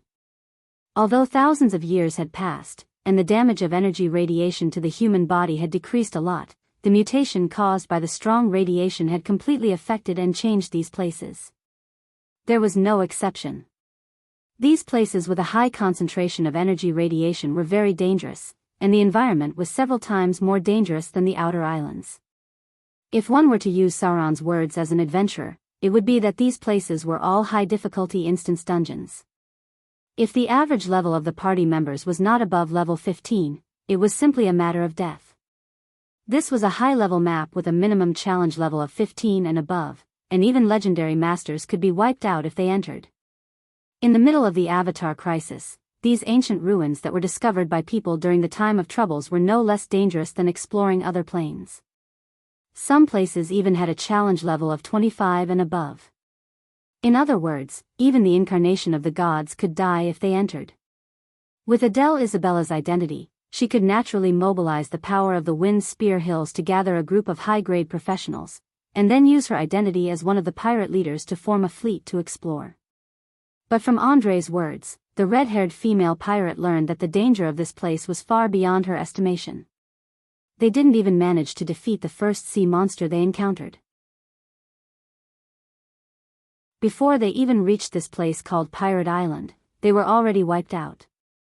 The warship that Andre had spent all his savings on and the sailors that he had recruited were all dead. That was why he was in such dire straits. Andre's reputation among the adventurers had plummeted after his party was wiped out and he was the only one alive. Otherwise, why would you be the only one who survived when everyone else died? Many adventurers kept a respectful distance from people with such an ending. Hearing that the red-haired female pirate wanted to take him to see the legendary Sir Soren, Andre's expression was obviously a hint of surprise and a hint of panic. He was very much in awe of this legendary figure, but now he had no choice at all. He could only follow Adele Isabella to Mordor City to see Soren. Any information about the god of massacre, Baal, was the focus of Mordor City. The rogues inside the church had been inquiring about clues related to the three gods of death. So that day, Adele Isabella took the rather panicked Andre to Mordor City. At the same time, the intelligence network of Mordor City also sent the news to Soren for the first time. Mordor City. War Chess Plain. After successfully killing the Shadow Lord, Soren had one less big problem in his heart. Now, as long as he killed the Dread Lord and destroyed his kingdom, then even if the Avatar crisis was over, Soren could live a relaxed life after becoming a real god with intermediate divine power. Therefore, if it was not the time of troubles, the gods who usually stayed in their kingdom were very safe. At present, Soren had the ability to protect himself. As long as he did not blatantly provoke the existence of those great gods, then the possibility of Soren safely surviving the Avatar crisis was very high. Soren had a plan to deal with the next few waves of attacks and even the conspiracy of the Lord of Hell, Asmodeus. The only difference was whether he wanted to intervene. If he did not intervene, the end of the material plane would definitely not be good. At that time, the people would inevitably be in a terrible situation. During this time, Soren's focus was on the research of the war chess plane.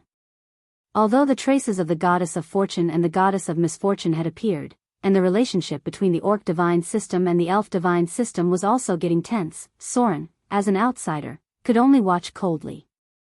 There were some things that he could not intervene in. Taking advantage of the fact that the archdevils in the Bator Inferno had not made any big moves, and many really powerful demon lords were still watching, Soren naturally focused on improving his own strength. This was not only to improve his own strength, but also to improve the ability of the entire Mordor city to deal with the Avatar crisis. Soren's alchemy skills had been improving recently. At the same time, after obtaining the highest authority of the Arcane Tower, he could finally calm down and study how to control the special ability of the War Chess Plane. Soren's first challenge was naturally not optional. Because apart from Soren, no one had successfully passed it.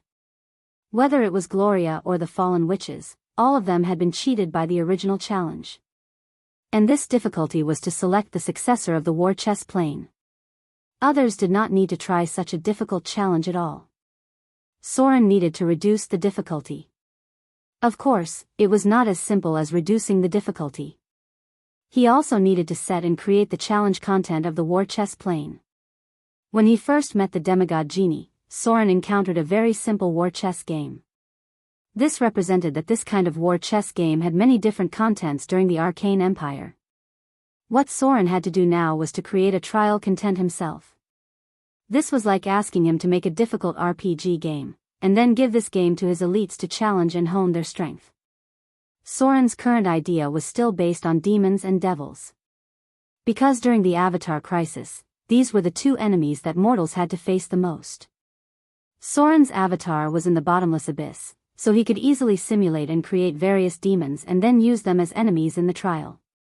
In this way, in the future, the elites under his command should have nothing to fear even in the face of intermediate and high-level demons.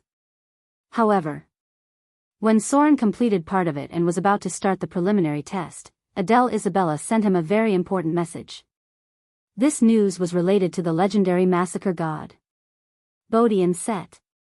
Soren silently looked at the information in his hand and murmured, "It seems that this set of equipment did fall into the hands of the massacre god at that time." P.S. Third update. Everyone can follow Fu2's WeChat public account to give support. At the same time, if anyone is free, help Fu2 sort out the attributes of the Bodian set and post it in the book review area. Thank you very much.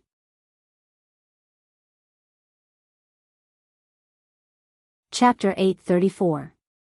The massacre god's child was active at the end of the last time of troubles.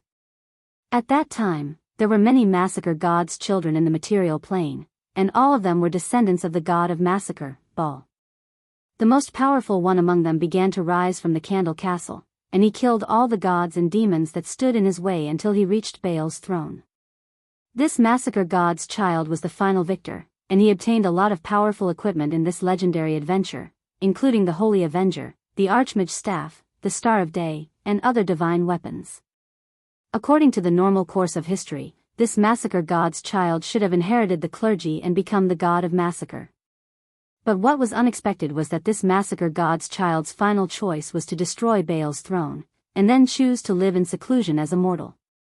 Soren admired this kind of person very much, but he certainly would not choose to do so. The Bodian set was one of the equipment that the massacre god's children collected at that time. This set of equipment was related to the legendary pirate Bodian, and there were many hidden rumors after the massacre god's child ended. Pirate Island? Anti-magic prison? Soren looked at the map in front of him, and as if he remembered something, he murmured, "I think I know where this is. I can't believe this place hasn't sunk yet." The big explosion during the Arcane Empire directly caused the continental plates to move, and the world's continents would move gradually, but very slowly. Even the continental shelf of Earth had changed a lot. The destruction of the Arcane Empire caused many continents to sink, and the structure of the outer islands changed because of this catastrophe. Should I send someone to explore? Soren fell into deep thought. He did not have time to explore the ruins himself, and he had just become an intermediate god, so he needed to familiarize himself with the operation of the shadow clergy. Ever since he merged with the shadow clergy, Soren's connection with the shadow plane had increased, and he recently discovered that he suddenly had a group of believers that he did not know about before. These believers were all creatures of the shadow plane. They did not have any objection to changing their faith. Perhaps in the eyes of these shadow creatures, whoever was in charge of the shadow clergy would be the god they served. It didn't matter whether this god was Soren or the original Shadow Lord. Next, Soren also had to take over the Shadow Church and the Shadow Thieves Guild. These two forces had a good foundation. If Soren completely annexed them, the power of Mordor would be further improved, especially the profession of rogues. It could be said that he almost completely controlled the most elite group of rogues in the entire material plane. Furthermore, after defeating the Shadow Lord, Soren's control over the Thieves' Union had increased exponentially. They were already showing signs of submitting to Soren. The war chess plane still needed to be redesigned. Mordor City was undergoing the third phase of the transformation plan, and Soren had to be there in person at this time. There were also basic skills that needed to be improved, alchemy skills that needed to be improved, and one or two legendary spells that needed to be memorized. There were many other things that Soren had to deal with. Although the use of simulacrum could bring some convenience to Soren, the simulacrum could not last long after all. Exploring the ancient ruins took too long, and the simulacrum could not last that long.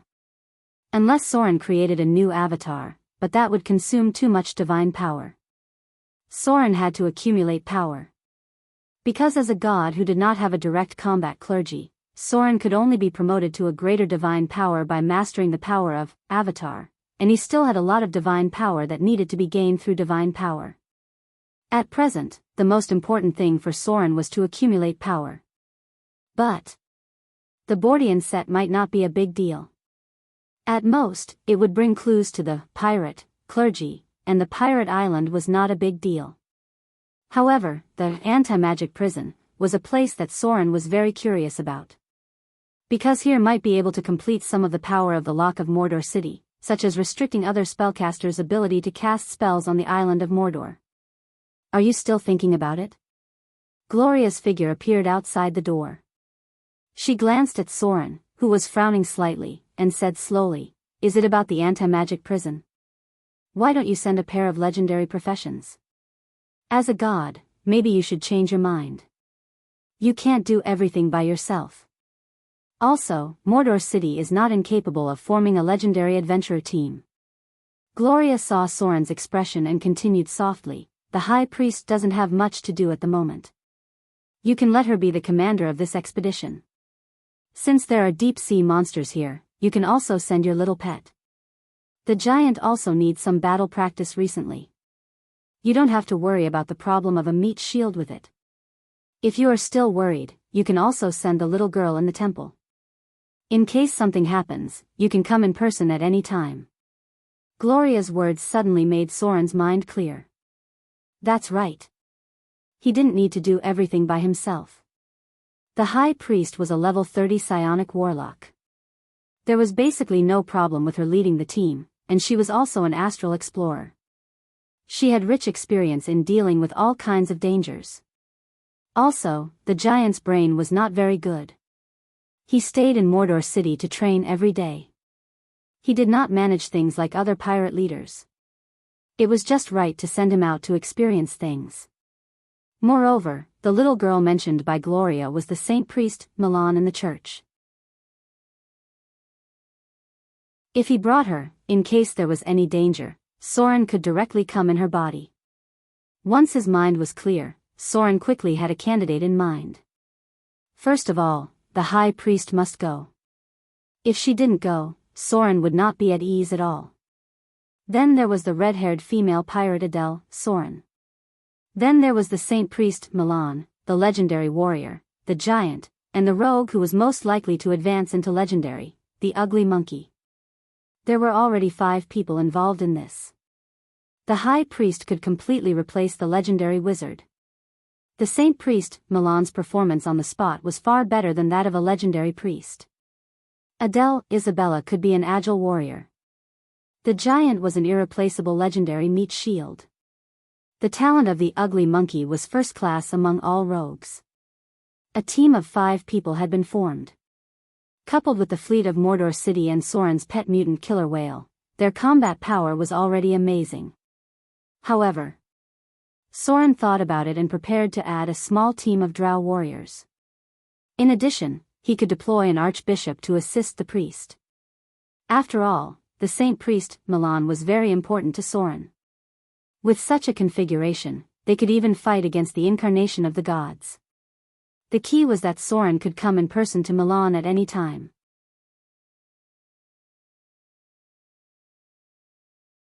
Chapter 835.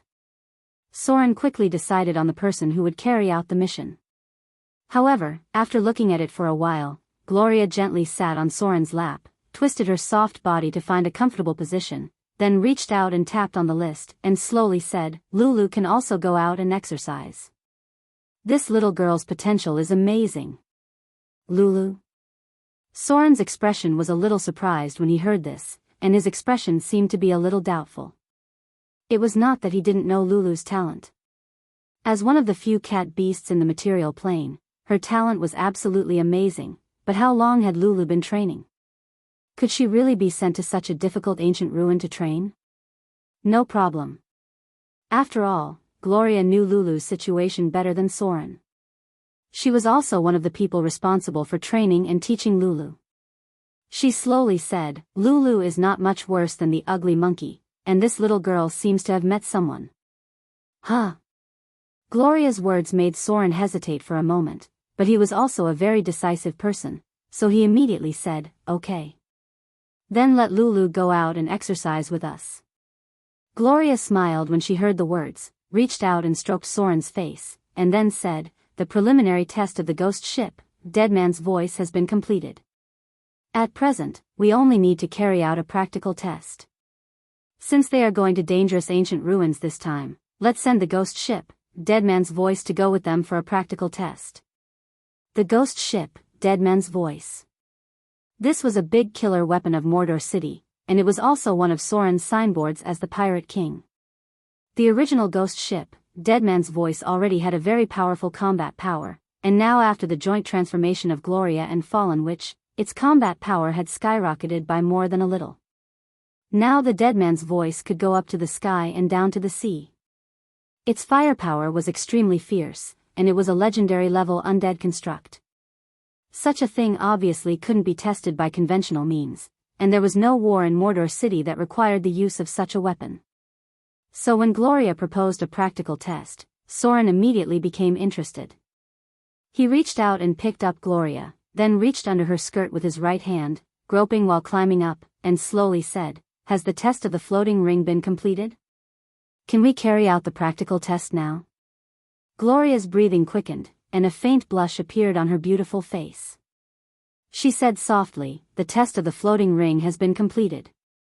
When we built the floating space tower, we completed the test application of the floating ring, and then we immediately used it on the Dead Man's Voice. The current flying condition is very stable. A small energy shield has also been arranged, but the Dead Man's Voice itself is a legendary undead construct. It can directly repair the hull with the power of the earthbound spirit, so we didn't arrange a large energy shield." Soren nodded, but his hand had already moved to Gloria's full chest. He was very clear about the characteristics of the Dead Man's Voice. After all, this legendary ghost ship was upgraded by him bit by bit. The Dead Man's Voice looked a bit tattered, but it was actually very sturdy. After being promoted to a legendary undead construct, its durability was even higher than that of a steel battleship. Moreover, it could repair itself very quickly. Such a legendary undead construct only needed to arrange a small energy shield, and even the small energy shield could be removed if it was not to protect the sails of the ghost ship. In terms of firepower? Soren pinched the woman in his arms and said in a deep voice, "Has the simplification of the superconducting magical pulse cannon been completed?" Gloria hesitated for a moment and said slowly, "It's not completely completed yet. But we used the alchemy technology of the Northern Witch Council to install a small magical cannon on the Dead Man's Voice. It can fire about 3 times, but we don't know the specific effect yet. This actual combat test is also to see the offensive ability of the Dead Man's Voice. The original Dead Man's Voice had heavy boomerang cannons and Dead Man's Voice cannons. The firepower of these cannons was at the level after the Great Voyage. Compared to the alchemy technology of the Arcane Empire, it was nothing. Gloria and Fallen Witch modified it, replacing part of the original Dead Man's Voice cannons and adding a simplified magical cannon. It was not that they couldn't add more, but because the Dead Man's Voice did not have enough energy, adding more would just be a decoration. That's good. Soren thought for a moment and said in a deep voice, then let's set off together and test its actual combat ability. The dead man's voice was a key to Soren's future plan. After all, the power of Mordor City was mainly concentrated in overseas areas, and the main battlefield in the future would definitely be on the mainland. There were not many forces in Mordor that could be deployed on the mainland. The army was obviously not suitable for mobilization, and the cost of mobilization was too high. Soren's fleet could only traverse the sea, and there were not many places where it could be used in the future. At present, the only force that could carry out expeditions in Mordor City was the Wyvern Knights. This number was simply not enough, and it would be too painful to lose them. Then there was the floating space tower, but the floating space tower was the biggest weapon of Mordor City, and it also needed to regulate the entire Mordor City's defense. No matter how you look at it. At present, the only thing that could carry out expeditions in Mordor City and had enough lethality was the ghost ship, the Dead Man's Voice. With the firepower of the Dead Man's Voice, coupled with the teleportation tactics of Mordor City's Golem Legion, it should be able to play a decisive role in several very important battles in the future. Soren's purpose of self-protection was basically about to be achieved. It was true that he liked to be alone, but he couldn't completely sit back and watch the material plane being riddled with holes. As a high god, he more or less had to do something. This was the duty of the gods to maintain the order of the law, and he couldn't just sit back and watch them fight. In the end, he directly smashed the material plane, which was the chessboard of the gods. This was a different position, and the perspective of things was different. In the beginning, Soren did not hesitate to overturn the chessboard in order to protect himself. But now he was a god with intermediate divine power, and one of the people who was qualified to play chess in the material plane, so he had the responsibility to ensure that the chessboard of the material plane could continue. Looking at the current structure of Mordor City, he knew that Soren's plan was not small. Mordor City was a chessboard, and the material plane was a bigger chessboard. On the chessboard of Mordor City, Soren already had absolute power, but on the chessboard of the material plane, Soren still needed to arrange more chess pieces that could be used. As a high and mighty deity, he was a god. Soren could not always fight in person like in the past. He now had to learn to be a chess player in the material plane like other gods.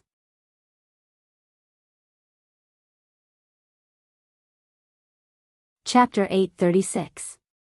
The third layer of the bottomless abyss, the Forgotten Land. The population of the Golumba arena had increased a lot. Other than the army under the demon Lord Sauron, there were also many demons from other planes.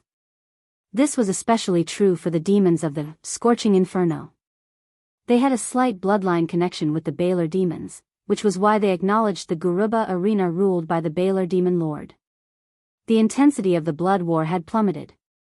In order to gain wealth and power, the demons in the outer planes now liked to get close to the newly risen demon lord of the bottomless abyss. Compared to the order of other planes, the bottomless abyss, which was dominated by the power of chaos, had more opportunities. Furnace Tavern. A group of beautiful succubus maids were busy in the tavern. Although the other demons were coveting them, no one dared to act rashly. This was because the succubus lady boss here was a private collection of the demon lord, beheader, Soren. Perhaps these succubus maids were also part of his private collection. They did not dare to offend the ruler of a demon lord's territory.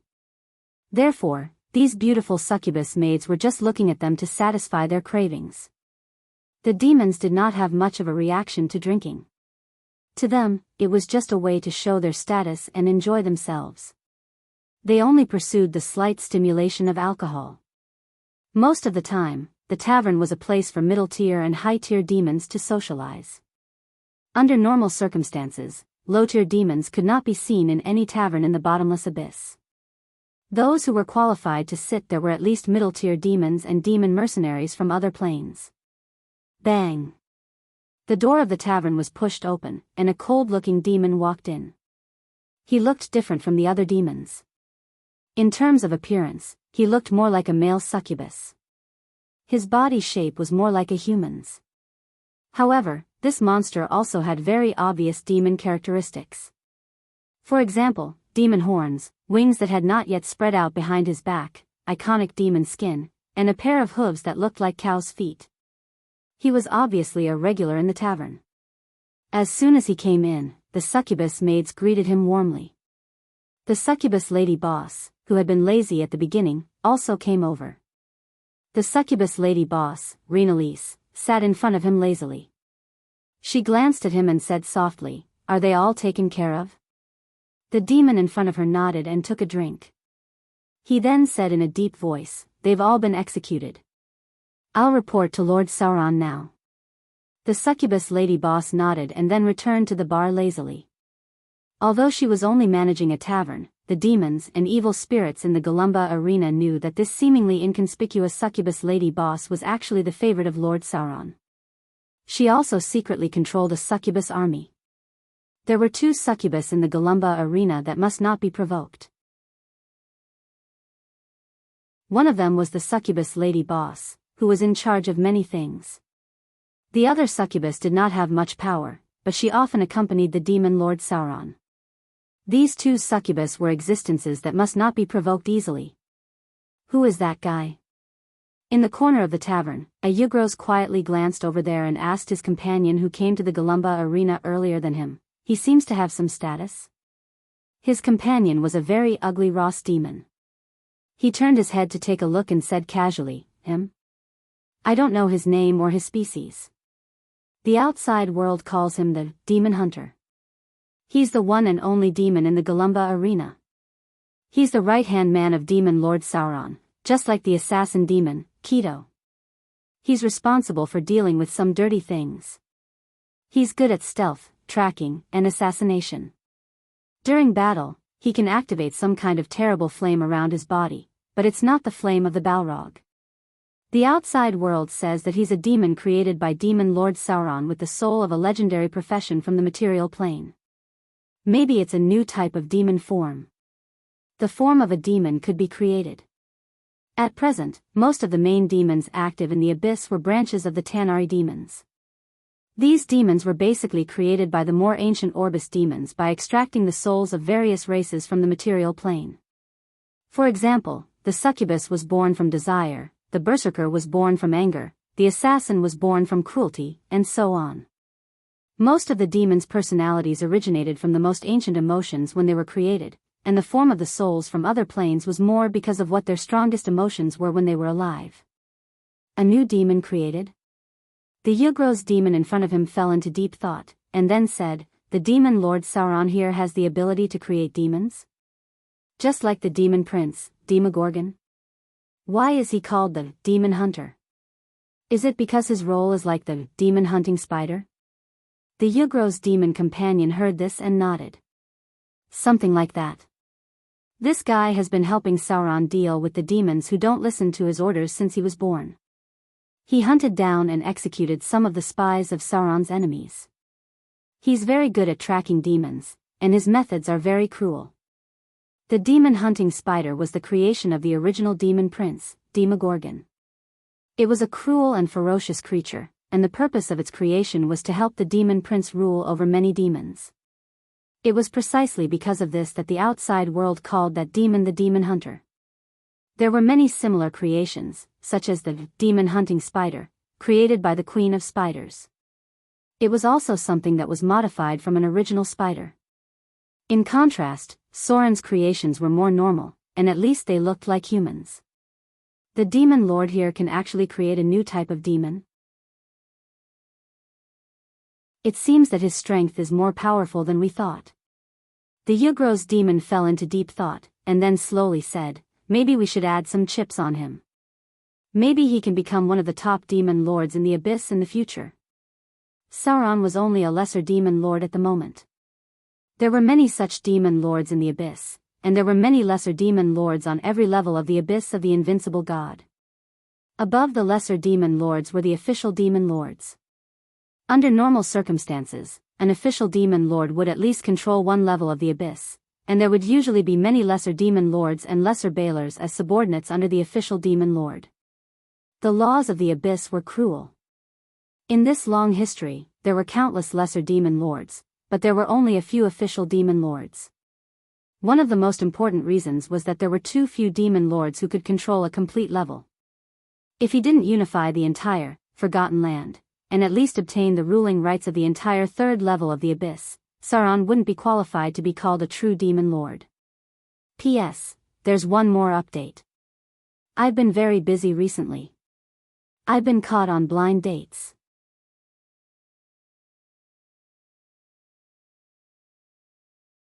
Chapter 837. After such a long period of development, the appearance of the Galumba arena had changed greatly. The streets of the town outside had been doubled, and there were many more shops nearby. Most of them were run by demons. Sauron seemed to be different from the other demon lords. This new demon lord seemed to like construction. Now, the Galumba arena was a bit like a large town. Many demons thought that if Sauron did not fall, the Galumba arena would most likely become the next, desolate town, in a few hundred years. As mentioned earlier, the ruler of Desolate Town was the succubus Red Shroud, a succubus lord who was inclined towards the Order faction. Legend had it that she was the daughter of the succubus queen, Mechanut. She ruled Desolate Town and set the rules of Desolate Town. Even demons in her territory had to abide by this rule.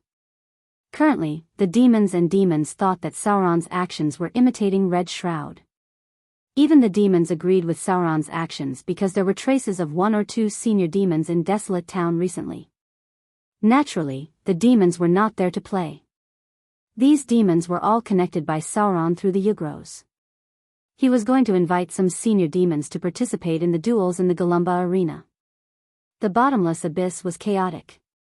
Extreme chaos had infinite possibilities, including order. Therefore, the demons could understand if there were one or two anomalies among the demons.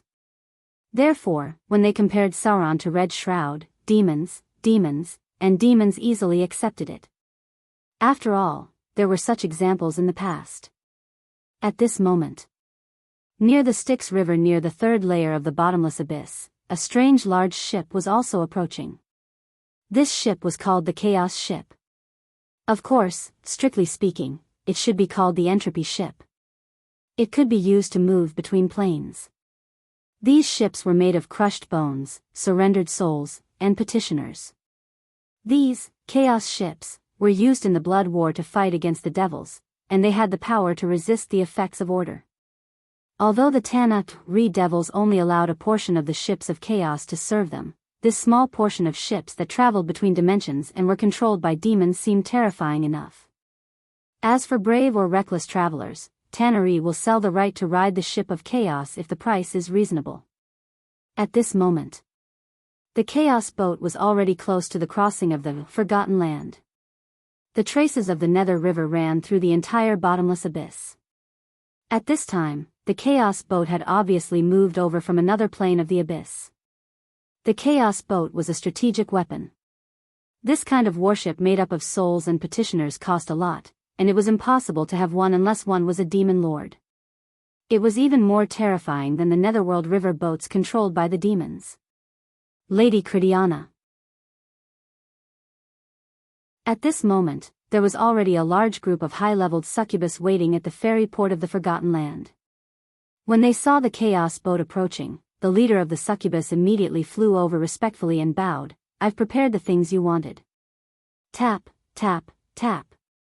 The crisp sound of high heels sounded, and then a tall and beautiful figure walked out. She was wearing exquisite tight leather armor, with small demon wings on her back. Her pupils were slightly red, and she was holding a long whip covered with sharp thorns in her palm. Her body seemed to be shrouded in some kind of strange aura. Even the succubus, who was proficient in charm, could not resist it. This was a sister of glory. And looking at her physical characteristics, she should be a newly born sister of glory. Since the mysterious disappearance of the succubus queen, Mechanut, the sister of glory had become the de facto ruler of the succubus. Many sisters of glory had secretly fought for power and controlled the legion that originally belonged to the succubus queen. The sister of glory in front of him was one of them, but she was different from the other sisters of glory who had been born for a long time. The new her was still very loyal to the succubus queen, Mechanut. When the other Sisters of Glory were busy fighting for power and planning to replace the Succubus Queen, she was trying her best to find the trace of the Succubus Queen. Is this the Forgotten Land, the third layer of the abyss? Critiana narrowed her eyes and looked around, and slowly said, "It's a bit different from other abyss plains. The breath of the Styx River here is stronger. I'm afraid that the demons who reincarnate here will be more blank." Following behind Critiana were all high-grade succubus. In addition, there were 2 assassin demons hidden in the dark, and the rarer, Sorrow Curse demon.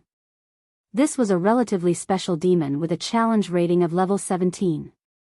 There were not many of them in the abyss, but their strength was comparable to the 6-armed snake demon. The Succubus Legion was naturally not only composed of succubus, but there were also many other demons mixed in. As the Sister of Glory under the Succubus Queen, Critiana controlled more power than many secondary demon lords, and the Succubus Legion directly controlled by her was as many as 3. Before the disappearance of the Succubus Queen, Mechanut, Critiana was in charge of the confrontation with the King of Gnolls, Yeenagu. At that time, she was commanding several Succubus legions, and she could easily control these armies because of her achievements. Let's go. From the lower layer of the abyss all the way to the third layer of the Forgotten Land, Critiana was obviously a little more tired. After looking at the others, she slowly ordered, "Let all the succubus leaders on this level come to see me." Note, all the Sisters of Glory regard the Queen of Succubus as their mother. I need to visit Her Excellency Red Shroud. The Forgotten Land is an important position in the upper layer of the abyss. You have to be careful of Yeenagu's legion. Hearing Critiana's words, the leader of the succubus hesitated for a moment, then said, "Yeenagu's legion is mainly concentrated in the first and second layers of the abyss. The location of the Forgotten Land is a bit special. However, recently, a new demon lord has risen in the Forgotten Land. His name is Beheader, Sauron. He is a decisive guy, and he acts more like a devil. Many demons have gathered around him." Hearing the succubus leader's words, Critiana couldn't help but frown and said slowly, "Beheader? A Baelor demon lord in the form of a Baelor? There's no problem with acting like a devil. Her Excellency Red Shroud also acts like those devils. A newly risen lesser demon lord? Try to get in touch with him. It would be best if you can win him over. P.S. The advertisement on the WeChat public account has been restored. Continue to ask for attention."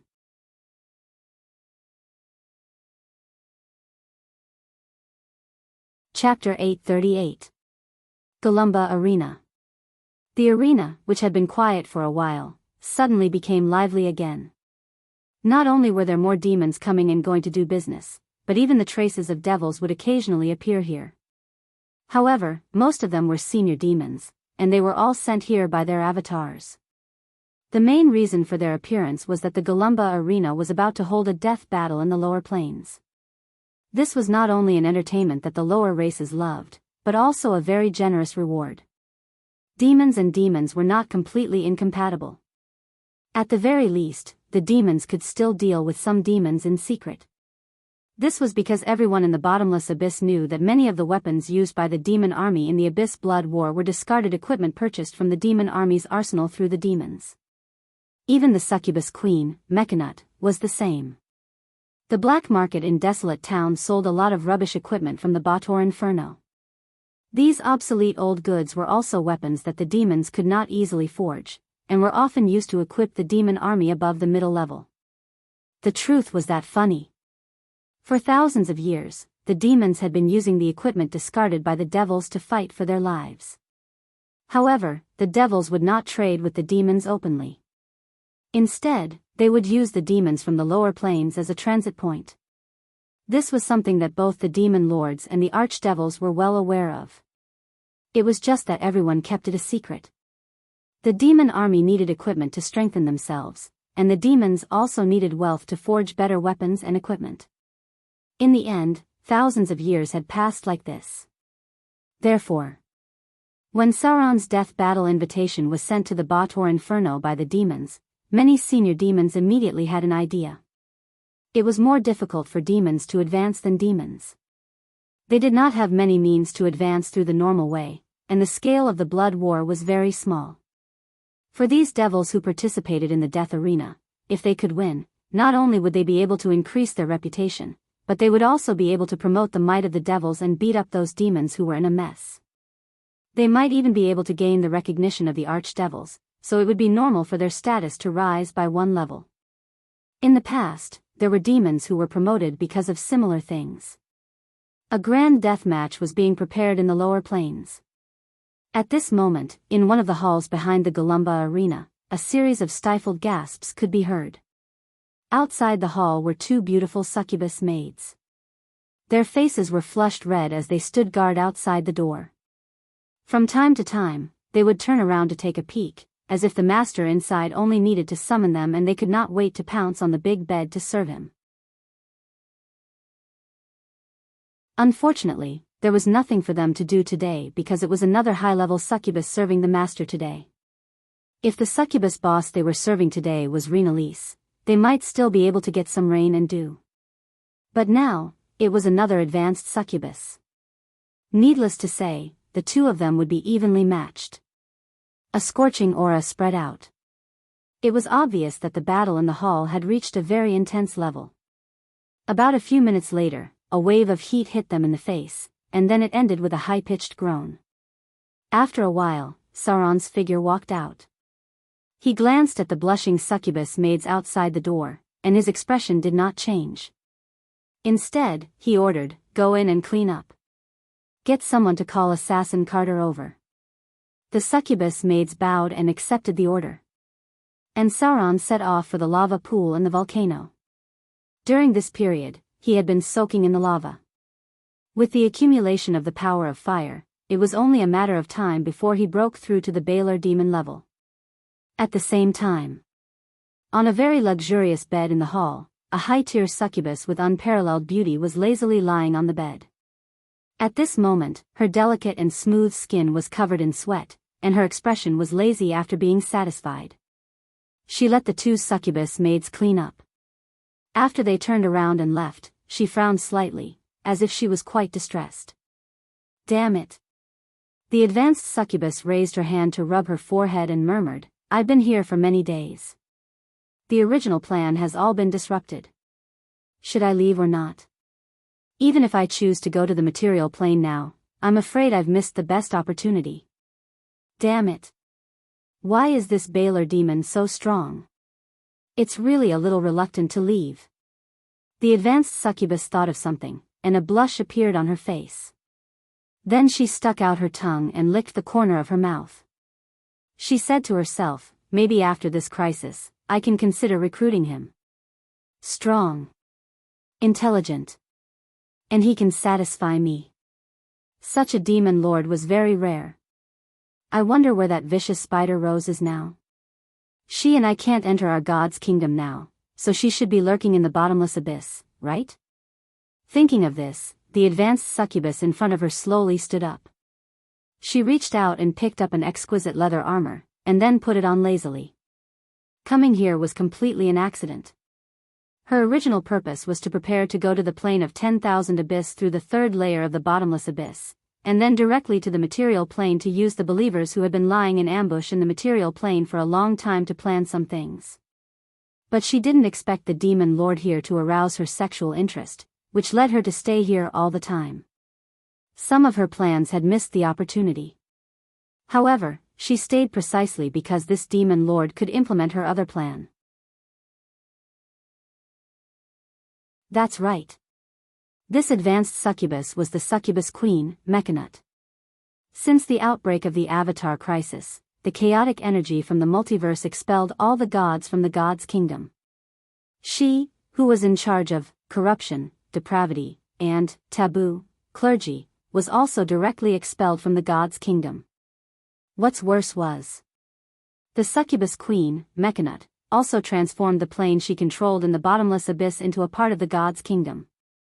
This meant that she couldn't enter the 570th layer of the bottomless abyss at present. This forced her to turn into an ordinary advanced succubus. The succubus queen had a very amazing disguise ability. With more than 500 points of disguise and camouflage, she could almost perfectly disguise as anyone. If it wasn't for the god-level perception, it would be impossible to see through it. Now, she was facing a dilemma. That was, to continue to stay here and pretend that she was just a newly born advanced succubus, or to continue to implement her plan as the succubus queen.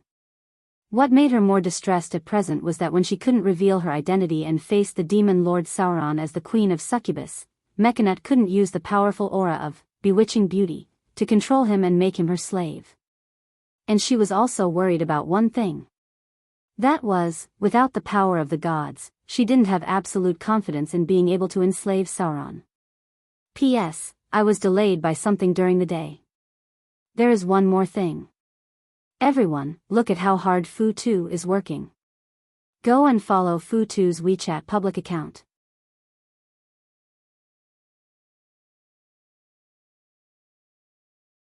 Chapter 839. Mechanet had been satisfying her endless desires all her life. She was the most powerful succubus in history. Naturally, she was closer to the origin of the soul than other succubus because succubus had been injected with their nature when they were first created by demon Orbis. Sauron was undoubtedly a very good target to satisfy. At least in the entire multiverse, it was almost impossible to find an existence with his strength and physique, as well as being proficient in the most top-notch techniques. It was as if she had made a choice for a long time. Mechanet, the queen of succubus, finally had an answer and murmured, "Maybe I can start from other places first. I remember that I just controlled a witch last year." Thinking of this, the figure of a gorgeous witch emerged in Mechanet's mind. At the first sight of her, the queen of succubus determined that this witch could be transformed into a qualified and excellent succubus. That was why she responded to the other party's prayer and gave her a mark of her own, increasing her strength by a lot. The mark of the demon lord was directly branded on the soul. For the queen of succubus, the other party had almost become her servant. This witch was one of the chess pieces she had prepared. Since she didn't plan to leave for the time being, maybe she should consider choosing a time to use this chess piece. Golumba Arena, Lava Pool. In the boiling lava, Sauron walked in naked. The blazing lava couldn't cause any harm to him. On the contrary, the power of lava in the volcano was being absorbed by him bit by bit. At this time, Sauron also had a thoughtful expression. "Who is she?" Sauron couldn't help but frown and murmured, "She can't be an ordinary high-grade succubus. Even Rhinalise can't withstand my impact. She can't be an ordinary succubus." Radiance Nun? The Radiance Nuns created by the succubus queen are all commanders. It's basically impossible for them to abandon the demon army they control and lurk around me. Moreover, in terms of strength, the current Golumba Arena's power is probably no match for the Devil Legion controlled by any of the Radiance Nuns. Could she be the mysterious missing succubus queen? At the thought of this, Sauron's heart couldn't help but jump. He suddenly felt like he was frightened by himself. Succubus queen, Mechanet. This was one of the people Sauron feared the most in the bottomless abyss. This was because the succubus queen's seductive beauty was a terrifying ability. Coupled with the succubus queen's nearly 50 points of charm, she was simply an unbeatable existence. She could easily control her enemies and turn them into her slaves. If Sauron was in his true form, he might be able to withstand it. However, if he was in his demon form, it would be a little dangerous. However, both bodies were controlled by the same mind, and Sauron was not completely defenseless. To use a metaphor, Sauron was now controlling two hero forms at the same time. Could she really be the succubus queen? The more Sauron thought about it, the more he felt that it was possible, but he still wondered. The Queen of Spiders has already gone to the material plane. The succubus queen shouldn't have stayed in the bottomless abyss, right? Now the bottomless abyss is the most dangerous place for her, right? The Avatar crisis deprived her of her divine power. Now she can't even enter the Abyss Kingdom that she controls. If her location is known by other demon lords. Tisk tsk. Not only the Knoll God, but I'm afraid other demon lords will kill or imprison her at all costs, right? The succubus queen, Mechanet, was a true god. She held the clergy of corruption, depravity, and taboo. Compared to other demon lords, she was the most affected by the Avatar crisis. She was almost at the same level as the Queen of Spiders. The Queen of Spiders did not hesitate to go to the material plane after the outbreak of the Avatar crisis. It was precisely because the most dangerous place was sometimes the safest. With the Succubus Queen's camouflage ability, if she went to the material plane, there were not many people who could find her. On the contrary, it was safer for her to stay in the abyss where she had a large number of subordinates because this was when she was at her weakest. Not to mention other demon lords who coveted her, even the glory nun she created might have the idea of replacing Mechanut when she was at her weakest. Let's assume that she is really the Succubus Queen, Mechanut. Sauron couldn't help but fall into contemplation and murmured, then why did she disguise herself as an ordinary high-grade succubus and stay by my side? With Mechanut's means, it's definitely not fun to disguise and lurk around me. She must have some ulterior motives. Sauron thought for a while, but he couldn't understand why the Succubus Queen would lurk around him. The only possibility was that she knew his true identity, but this was almost impossible. This was a ticking time bomb. But if it could be used well, it would be an unimaginable help for Sauron. He was going to wait and see first. After all, this was just a demon incarnation. Even if it fell, it was still within his range of tolerance. At most, his divine power level would drop by 1 level. Now that his main body had the shadow clergy in hand, Soren would be able to recover after some time. But if she was really the Succubus Queen, Soren's plan in the abyss might have a very important bargaining chip. The Dread Lord. In order to ensure that his soul wouldn't be destroyed, the Dread Lord left a large number of believers and petitioners in his kingdom. If he wanted to completely destroy the Dread Lord, the only choice was to directly attack his kingdom and then directly destroy the Throne of Fear. Otherwise, even if Vivian temporarily defeated the Dread Lord's will in the future, he could be resurrected at any time. This kind of ancient god that had existed for a long time was far more powerful than a new god. If the Dread Lord's soul was completely destroyed, then Vivian would be the first successor of the Dread clergy. This was much safer than Soren's original plan of letting Vivian rely on other forces to compete with the Dread Lord for the clergy. This was because eliminating the Dread Lord in this way would completely kill him, and there would be no possibility of him being resurrected. But the price for this was to directly attack the Kingdom of Fear and destroy the Throne of Fear. Otherwise, Soren wouldn't have prepared to descend his kingdom into the abyss. To him, when the time was right, it was time to start a war with the Kingdom of God. Only by destroying the Dread Lord's kingdom and destroying the Throne of Fear could Soren truly feel at ease to let Vivian inherit the clergy of Dread. Everything the demon incarnation was doing now. It was all in preparation for when Soren's kingdom descended into the abyss in the future. P.S. Second update. Continue to ask for public attention on WeChat.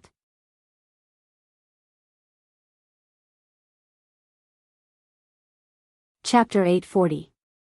Mordor City, the City Lord's Mansion. During this time, Soren had been very busy.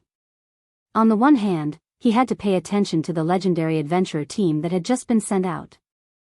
On the other hand, he had to learn various legendary spells and study the mysteries of the war chess plane. At the same time, inside the bottomless abyss, the news from the demon avatar also distracted him a little. Because if the high-grade succubus was really the Succubus Queen, Soren needed to pay attention to a lot of things. However, it seemed that he had not had a good rest from the beginning to the end. He had been busy from Amber City to the present, and he had hardly enjoyed any leisure life like other transmigrators. If he survived the Avatar crisis safely, Soren might choose to relax for a while. He would not think about anything. As a god, he would live a few years of shameless and comfortable life and relax his nerves that had been tense for too long.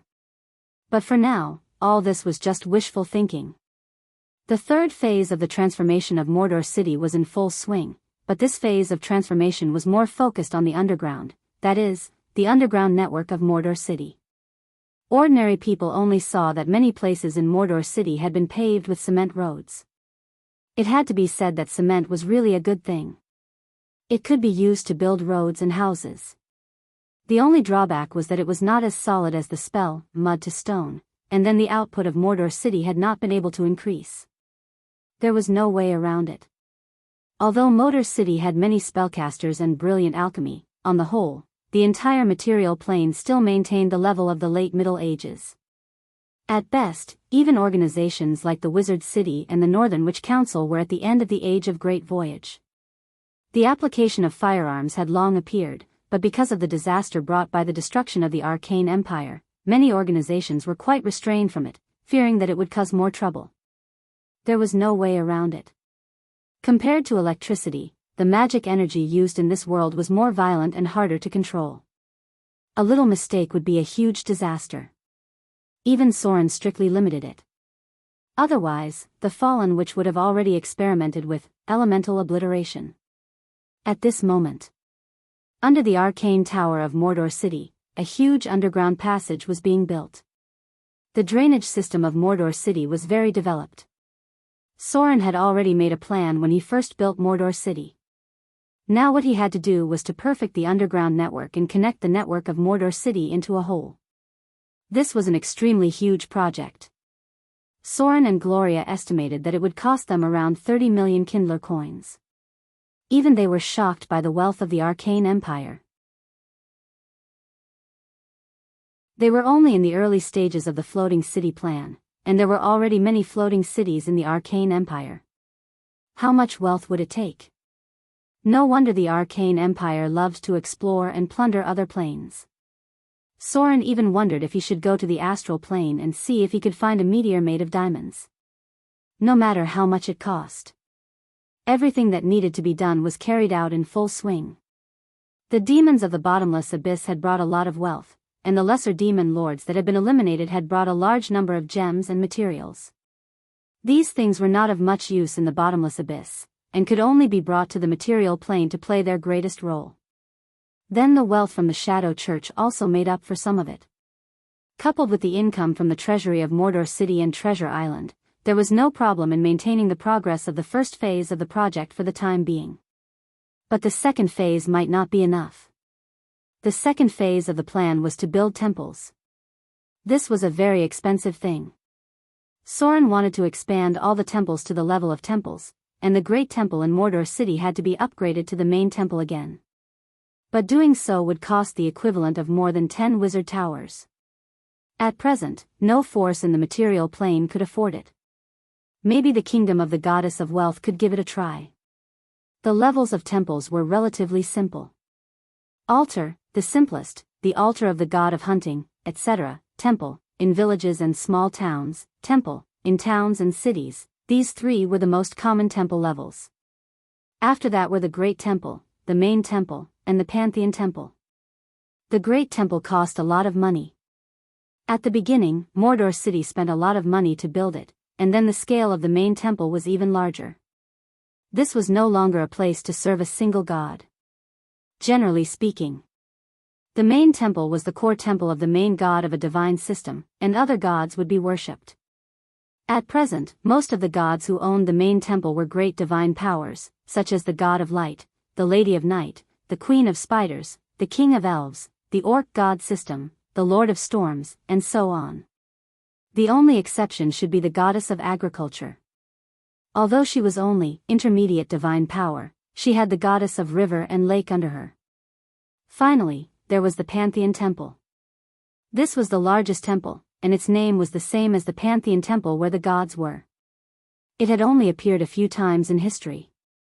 The establishment of the Pantheon Temple where the gods' avatars were now was also related to a greater divine power.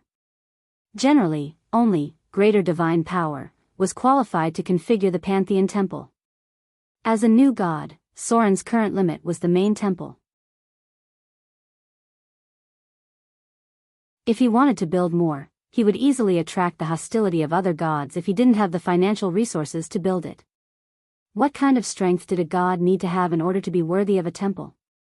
If Soren didn't master the shadow clergy and advance to the intermediate divine power, he probably wouldn't be qualified to build a main temple. Back to the main topic. Soren had been studying level 9 spells and legendary spells for a while. His core spells were mainly sword of destruction, time stop, spell trap, chain of accidents, imprisonment, and wail of the banshee. Unfortunately, these legendary spells were difficult to learn, and even gods couldn't master them quickly. Soren didn't know how long it would take to learn all of them. He only hoped that with his god-level understanding, he could master these spells as soon as possible. Other than that, Soren's energy was used to study the war chess plane. Gloria and Fallen, which were responsible for the arcane towers, and the legendary puppet Alice was responsible for the golems. At present, the high level of the city of Mordor had their own duties. Even Saruman had his own duties. The most important thing for him at present was to familiarize himself with the divinity and further improve the divinity brought by the fertilizer. It would be best to turn it into a clergy related to fertility. After this period of research, Soren finally understood a little bit of the core of the war chess plane and changed some of the trials. He was now ready to test it tomorrow. First, he would find a high-grade profession to test the situation and see if the war chess plane could achieve his ideal effect. You're tuning into the Dreamy Love Stories YouTube channel. Don't forget to subscribe and join us on this journey to catch the most captivating stories.